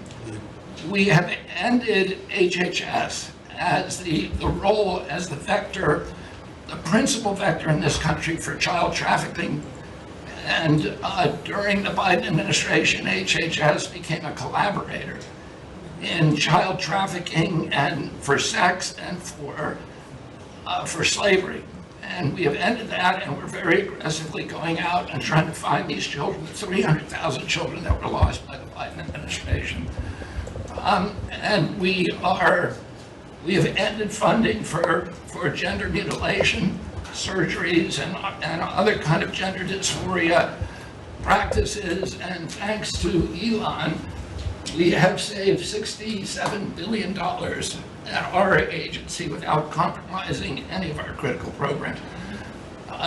Mr. President, I want to thank you for your vision, for your leadership, for giving me the 100 busiest days of my life, and most exciting and most rewarding. And there's, over the next 100 days, we're going to do much, much more. That's good. Thank you very much, Barry. Very good, very important. Thank you. Doug, please. Well, President Trump, on your first day in office, you wisely declared a national energy emergency. And this was essential because it was the signal that we're going to go 180 degrees from the disastrous and dangerous Biden policies that were based on a climate ideology that was the root cause of the inflation in this country. It was the root cause of wars abroad. It was the root cause of of our manufacturing disappearing from our country. We can't have energy security. Without energy security, we can't have national security, and you understood that. But now with everything that's flowed from that, dozens of other EOs that you've done, America is back in the energy business. As Chris said, there's been a signal that's sent around the world. Capital is flowing, coming back in. The smart money is coming to this country. And now you've given us a chance to win the AI arms race against China. We know we're up against a formidable competitor. China opened up 94 gigawatts of coal in the last year. That's more than all of California and all of New York combined in the last year. We've had presidents in the past, the Biden administration, that were running away, again, under this climate ideology. You've embraced baseload power in this country. I'll never forget standing in the East Room with you, surrounded by the coal miners around this country, where you said, hey, big, beautiful coal. As we work to try to identify the balance sheet of America, our earliest estimate is that the coal resources in America, just on public lands, could be worth $8 trillion with a T. That was all going to be taken off our balance sheet if we weren't going to touch it. But now we're back in the business. I was 1,800 feet underground in a coal mine in Alabama a couple weeks ago. They do metallurgical coal. Without metallurgical coal, we can't produce steel. This is a plant. This is a plant that would have been in a mining operation that would have been shut down under the Biden administration. What we're doing here, back in the business, we're doing leasing. We're leasing for oil and gas. We're leasing for timber with Brooke Rollins. We're leasing for grazing. We're leasing for critical minerals, which is key. And when we lease the public lands appropriately and by the law to do that, we're bringing in revenue. We're bringing in jobs. We're helping strengthen America. And so we're treating our natural resources like the American balance sheet they are.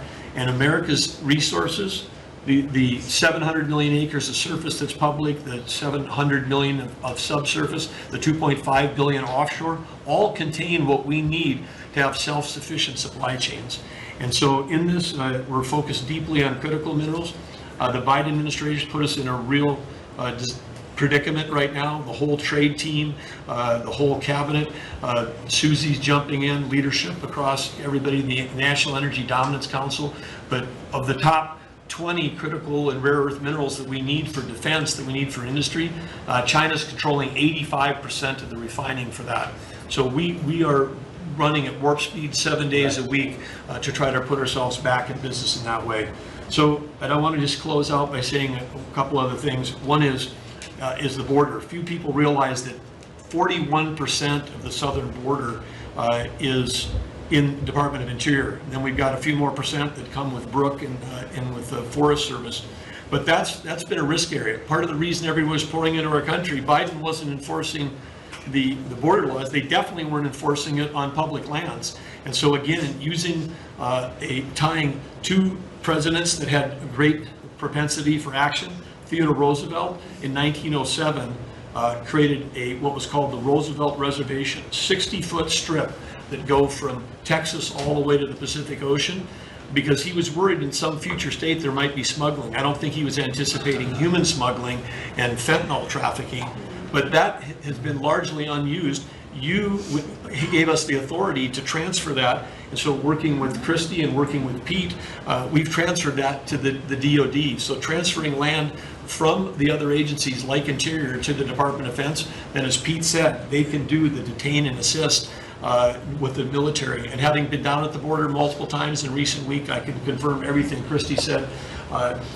The enthusiasm, the morale of that group is exactly 100% opposite of when Kristi and I were down there as governors. I had Border Patrol people say that they were multi-generational service in that law enforcement that said, my wife and I are telling our children never to go into this thing, to go into Border Patrol. People this time were saying, I got a 17-year-old. As soon as they turn 18-year-old, they're signing up. My wife is thrilled. They're going into law enforcement. They're so proud to be serving with you. Everybody I've met, whether it's in a coal mine or at the border, law enforcement, the one thing they say on those trips is, please thank President Trump from all of us, the change that you're making. And I want to say especially this became very dear when we last week renamed U.S. Wildlife Refuge in honor of Jocelyn Nungare. Jocelyn Nungare, of course, lost her life tragically to illegal Venezuelan gang members in this country in a horrific way. But her mother, Alexis, was at that ceremony. Her grandmother was there, and Jocelyn's great-grandmother was there. There are 3 other generations of that family were there. They all wanted to pass on their thank you to, and we've secured her name forever as a sanctuary, and really is saying that every child, every 12-year-old, every child in America should be safe in their own communities, and you've dedicated a beautiful piece on the coast in honor of her. So, President Trump, in your first term, when I had a chance to work with you as governor, you were courageous.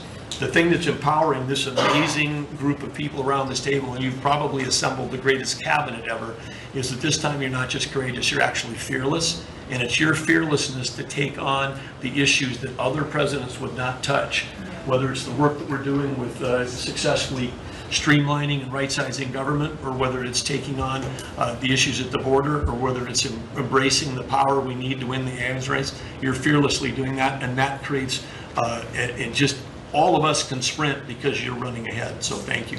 Thank you, Doug, and you are doing a great job. And with Chris, that's a pretty much unbeatable combination after 10 years. So thank you both very much. Thank you, Doug. It's great.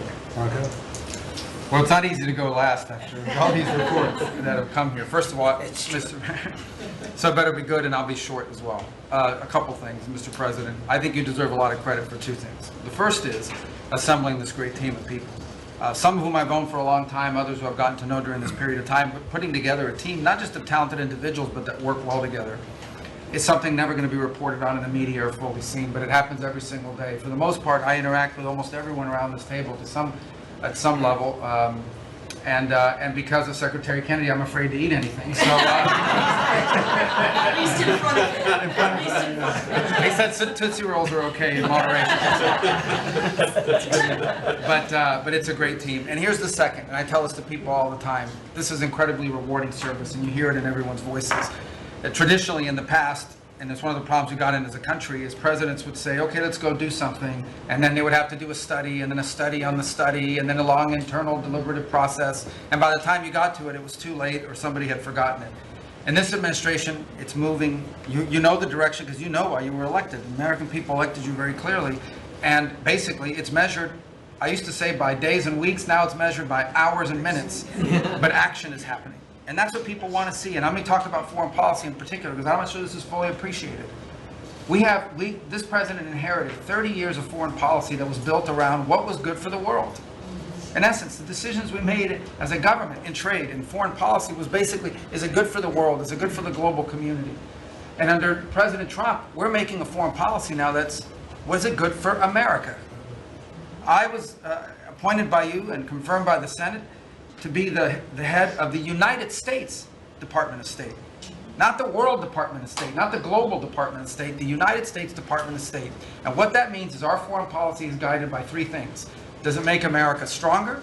Does it make America safer? And does it make America richer? If something doesn't do one of those 3 things, and hopefully all 3 of those things, we're not doing it. Now, we went out and hired a consulting firm to help us organize ourselves. Luckily, they were free. They're called the Department of Government Efficiency. And they helped us do a couple things. Number 1 is our foreign aid. We were funding some crazy stuff. Crazy stuff. You tell me, how does a puppet show in some country around the world make us stronger, safer, or more prosperous? So we got rid of puppet shows and a bunch of other things. I'm sure they were very good puppet shows. And I'm sure that a bunch of charities in the world can go pay for it, but the American taxpayer should not. We've also, by the way, Mr. President, under your direction, reorganized the Department of State. We had offices within offices within offices that didn't even know they existed themselves, not to mention the rest of it. And so we've begun to reorganize that as a way to be able to empower our embassies and our ambassadors and our regional bureaus to do what many of them signed up to do. And we have a great team of ambassadors you've appointed. They're coming online every single day. Very talented people that are involved. Something else we got out of the business of, wasn't widely reported, or maybe it was. We had an office in the Department of State whose job it was to censor Americans. And by the way, I'm not going to say who it is. I'll leave it up to them. There's at least one person at this table today who had a dossier in that building of social media posts to identify them as purveyors of disinformation. We have these dossiers. We are going to be turning those over to these Was it me or individuals. Elon? We can follow up with the media story. Well, we are going to turn over these dossiers to the individuals, and they'll decide whether they want to disclose it or not. But just think about it. The Department of State of the United States had set up an office to monitor the social media posts and commentary of American citizens to identify them as vectors of disinformation, when we know that the best way to combat disinformation is freedom of speech and transparency. And so that's what we're going to be in the business of doing. We're not going to have an office that does that. Beyond that, Mr. President, and this I'll move quickly because this has been a team effort, we have gone to countries all over the world and said, hey, you want good relations with the United States, you need to take back your people that are here illegally. And we've had historic cooperation. Beyond that, and I say this unapologetically, we are actively searching for other countries to take people from third countries. So we are active, not just El Salvador, we are working with other countries to say, we want to send you some of the most despicable human beings to your countries. Will you do that as a favor to us? And the further away from America, the better, so they can't come back across the border. I'm not apologetic about it. We are doing that. The president was elected to keep America safe and to get rid of a bunch of perverts and pedophiles and child rapists out of our country. Here's something else we've done. We stopped giving student visas to people who are coming here to burn down our universities and take over libraries and harass people. Why are we giving student visas to people who are coming here to create disruption? And we've taken away the student visas of people that are coming here to do that. It's simple. If you're coming to America to start riots, we're not going to give you, we're going to take away your student visa. And by the way, every country in the world that I've traveled, 14 countries in 14 weeks, you know what they all say to me? Yes, that's what we would do too. So the only people who seem to disagree with this are a handful of federal judges and a bunch of crazy people who get paid to write and report. So anyway, we're getting rid of that. The last, but now here's some good news. You know, we're going to have the World Cup, the FIFA World Cup, the FIFA Club Cup, and then we're going to have the Olympics. So we have to have a Consular Affairs Bureau. We have very good, talented people there, but we are going to infuse technology, again, working with our consultants, to be able to, millions of people are coming into this country for this. And, but we've done it to improve customer service. For some of us who served in Congress recognize that about a year and a half ago, we had a meltdown under Biden. You couldn't get a passport. You get people calling, I have a cruise on Friday, my passport expires. In the month of March, we processed 2.78 million Americans, their passports. That is the historic, never in any, it's the largest single month processing of passports ever, and we think it's a good way to build the momentum to be able to do the visas. Two last points I want to make. We have a great team that you've built. I want to especially acknowledge Steve Woodcock. This is a person that doesn't have to be doing what he's doing. He has a very good life in Miami, my hometown as well. He has worked incredibly hard, has done it without any agenda, and we need to acknowledge him. I want to acknowledge Mr. Boulos as well, who did something really great last week. They told us this war between the Democratic Republic of Congo and Rwanda is intractable. It can never happen. It will never happen. I sent Mr. Boulos, your envoy. A week later, I look on my schedule, the signing of a declaration of peace between the Democratic Republic of Congo and Rwanda. We signed it at the State Department last week. We hope it will lead now to a lasting, permanent peace that we hope to invite them back to Washington to sign. So two great, and we have a lot of good people working on our teams as well, but these are two great people. Mike Waltz alluded to this earlier, and this is the last point. In the first 100 days of the 47th presidency, 47 wrongfully detained Americans have been returned to the United States, thanks to your leadership and the diplomacy that was exercised to make that happen. 47 for the 47th president in the first 100 days, and that's all credit to you, Mr. President. Thank you for the honor to be able to serve alongside you, for you, and alongside all these excellent people. Thank you very much, Rocco. Well said. Involved in a lot of groups of people over the years, good groups, bad groups, all types of groups. But I have been involved in some incredible groups, but I've never been more proud and impressed, frankly. Impressed is maybe even more important, but I've never been more proud or impressed than I am with this group. This is an amazing group of people, and I hope some of those television cameras were blazing and it was on so people could watch this, because frankly, you know, no matter who you are, no matter where you come from, this is an impressive group of people. I sat around being somewhat competitive. I said, well, let's see, who did the best job, who did the worst job? And I determined that everybody's like the same, and there was no worst job. Everybody was outstanding. Everybody did a job. You couldn't pick a winner. The only thing you can say is nobody did a bad job or even a fair job. you're outstanding. And so I want to just congratulate you all. This is really something. And, you know, we have a job to do. We've done a lot of work in this 100 days. We've established things that are going to start taking place in the next 100 days. I want to see what it's going to be like. I think we're going to have to do this in 100 days, Susie, and we're going to see some very big results from the things that we've done. But I just want to thank everybody. This is really very impressive, and I hope the people at home got to see some of it. Nobody's ever done public cabinet meetings. They were quiet for a reason, because they weren't impressive. And especially in the last administration, they were not impressive. But I just want to say that we're very proud of you, and I am in particular. Thank you all very much. Great job, and I think we're going to have some tremendous success for our country. And I don't know, it doesn't seem like a time to be asking questions. That was so impressive, that to be taking questions, why did you do this? Why did you do that? Yeah, it just doesn't seem to be appropriate. I guess we probably have to take a couple, because that was the purpose. But if you'd like to ask some, I think they should be very respectful questions at this point. This was an amazing meeting. And so if you'd like to ask a couple, if you'd like to pinpoint them to some of the secretaries, et cetera, Yes, would be fine. Mr. Yes. President, Secretary Rubio, can I ask you a question?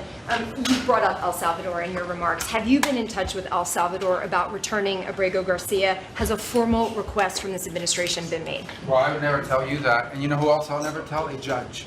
Because the conduct of our foreign policy belongs to the President of the United States and the executive branch, not some judge.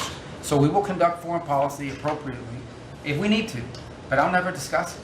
And no one will ever make us discuss it, because that's how foreign policy works.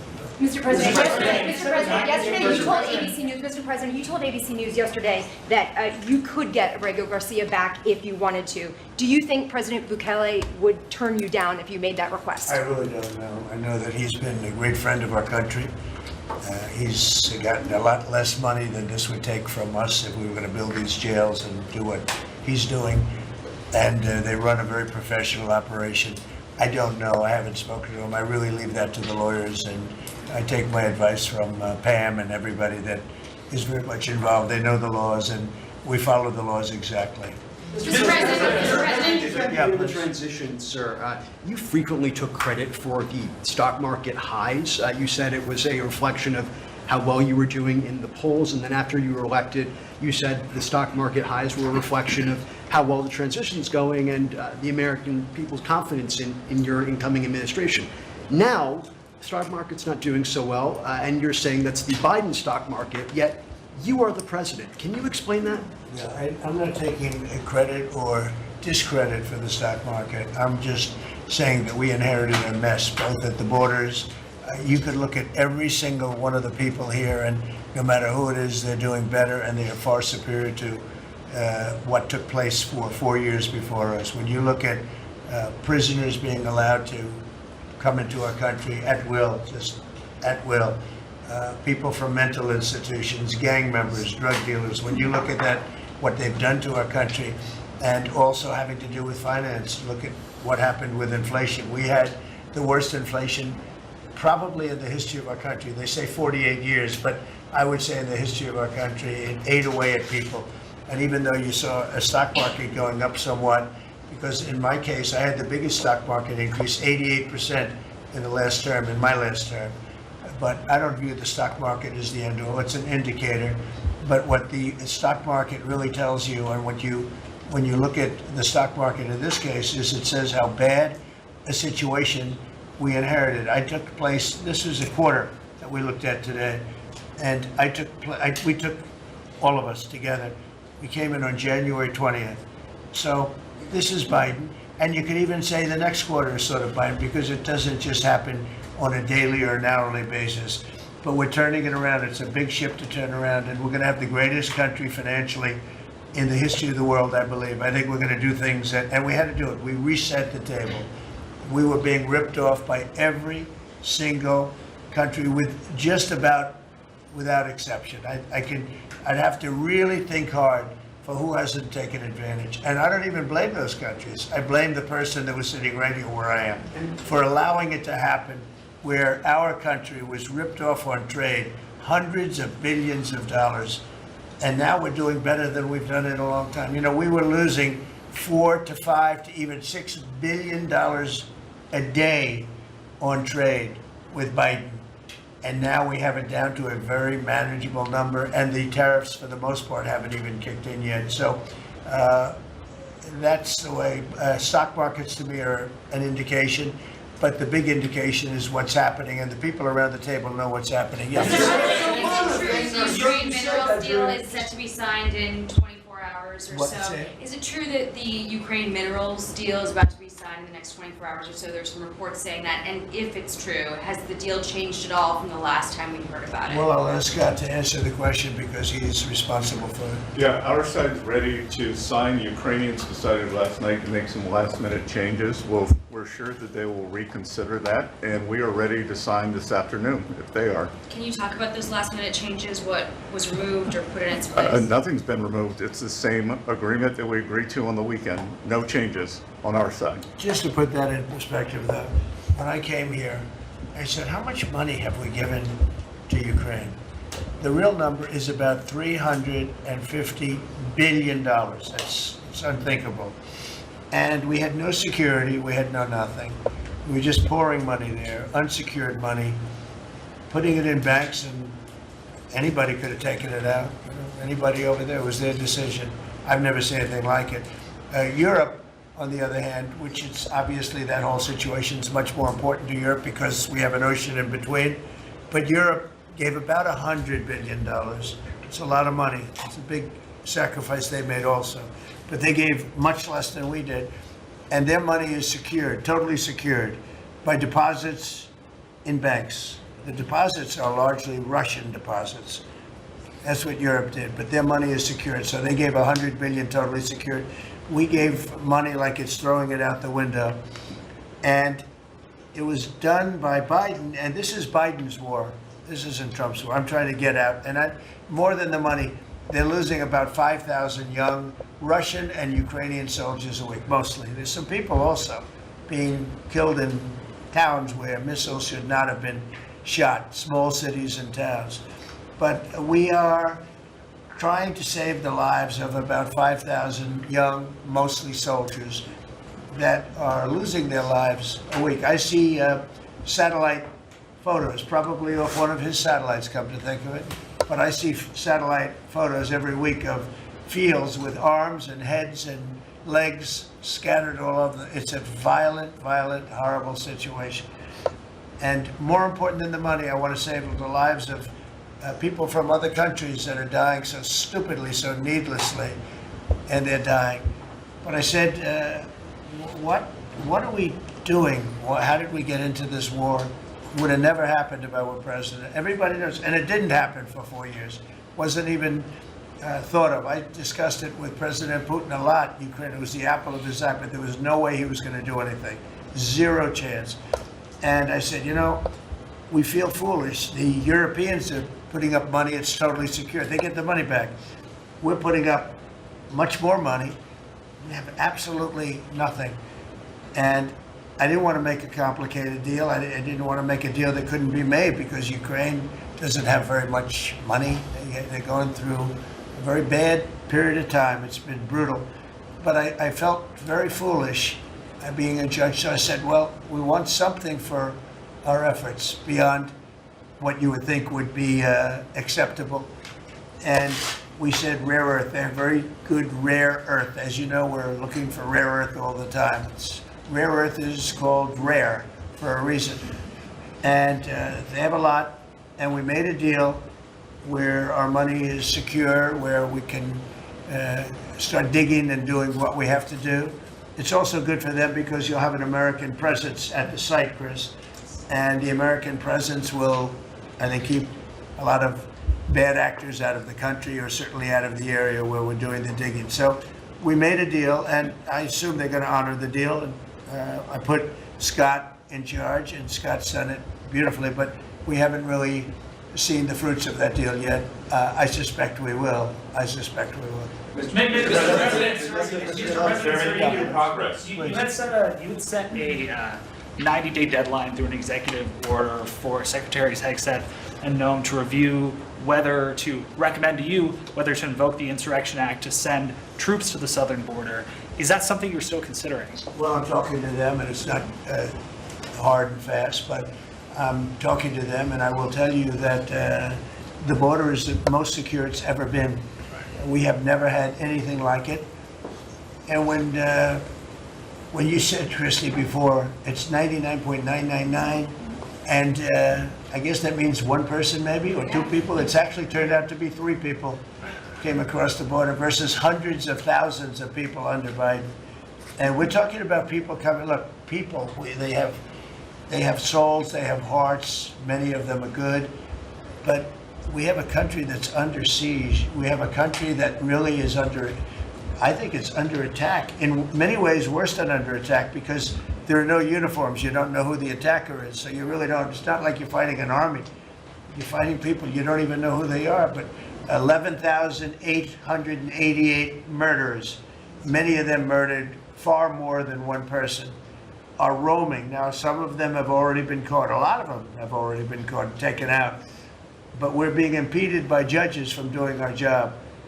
And hopefully that situation is going to be solved, because I think nobody wants to have murderers and people from jail, and I mean for serious, serious crime. I remember the Biden people used to say, no, these are aliens that came into our country and they don't commit crime. I said, they don't commit crime, they commit worse crime. They make our criminals. Some of these people that they've allowed in through open border policies, the dumbest thing I've ever seen. You can look at some of these people and you say, this is not going to end well. But the people that they've allowed into our country are making our criminals look like the nicest people on earth. I will tell you, these are serious criminals.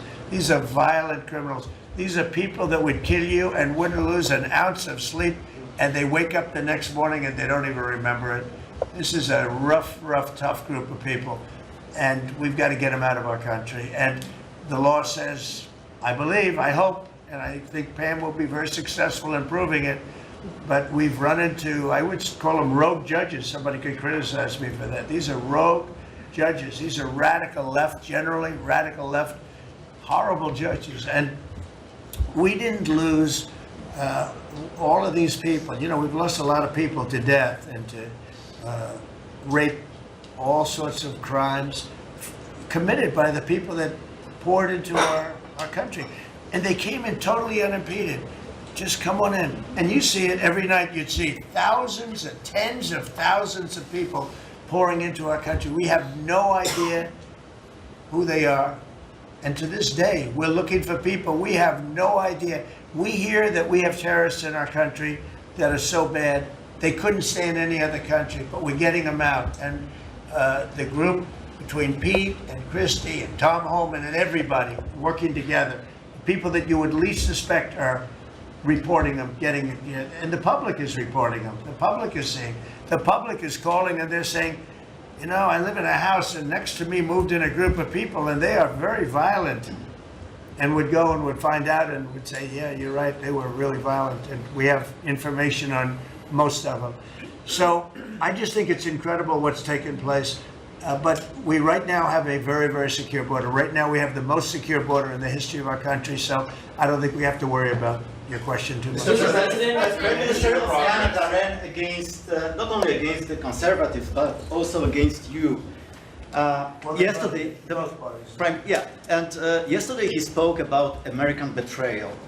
Are you interested in rebuilding relations with Canada, and if so, how?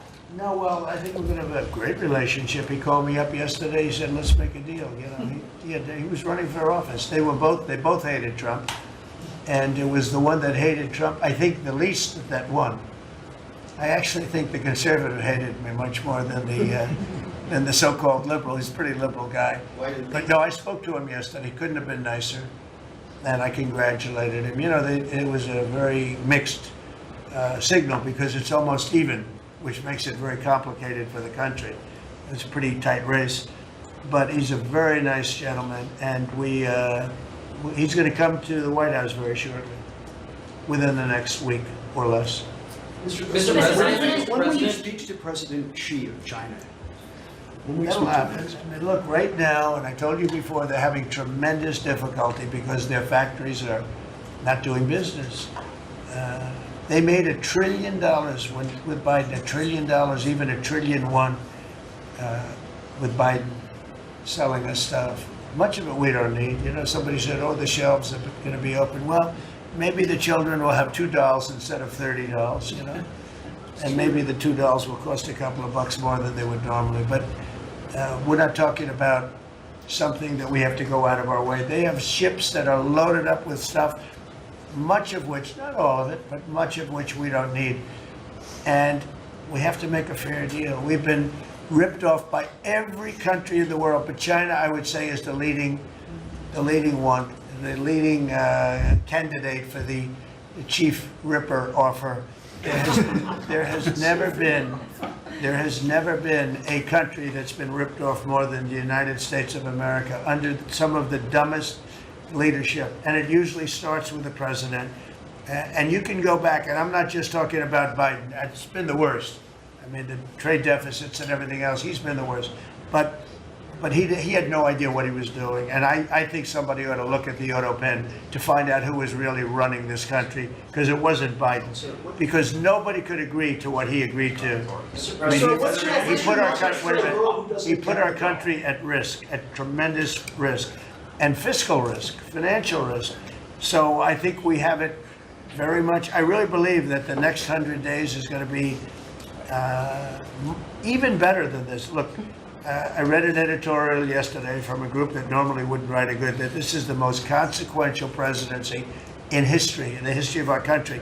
This is not a particular group that would write that kind of an editorial, but they see what we're doing and what we had to do.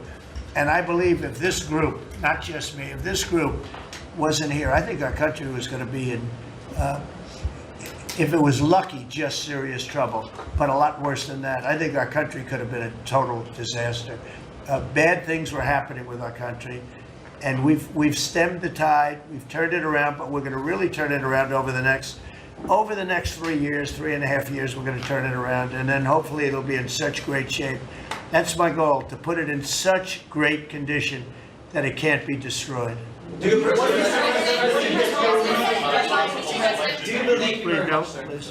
mentioned this last night in your speech in Macomb, but we're facing an unprecedented situation where there's a lot of abuses of nationwide injunctions, sort of seemingly designed to curtail your power, specifically when it comes to deporting these illegal, violent aliens that came in under the previous administration. Yeah. Have you spoken to your team about ways to mitigate this and continue to deliver for the American people on that aspect? There are ways to mitigate it, and there's some very strong ways. There's one way that's been used by 3 very highly respected presidents, but we hope we don't have to go that route. But there is one way that has been used very successfully by 3 presidents, all highly respected. And hopefully we don't have to go that way, but there are ways of mitigating that. I want to thank you all very much. I thought this was an incredible cabinet meeting. I think there's probably has never been a cabinet meeting like this, and you've never seen it on tape, that I can tell you. And I want to just congratulate everybody at the table, but we have a lot of work to do, but we're off to a great start. Thank you very much.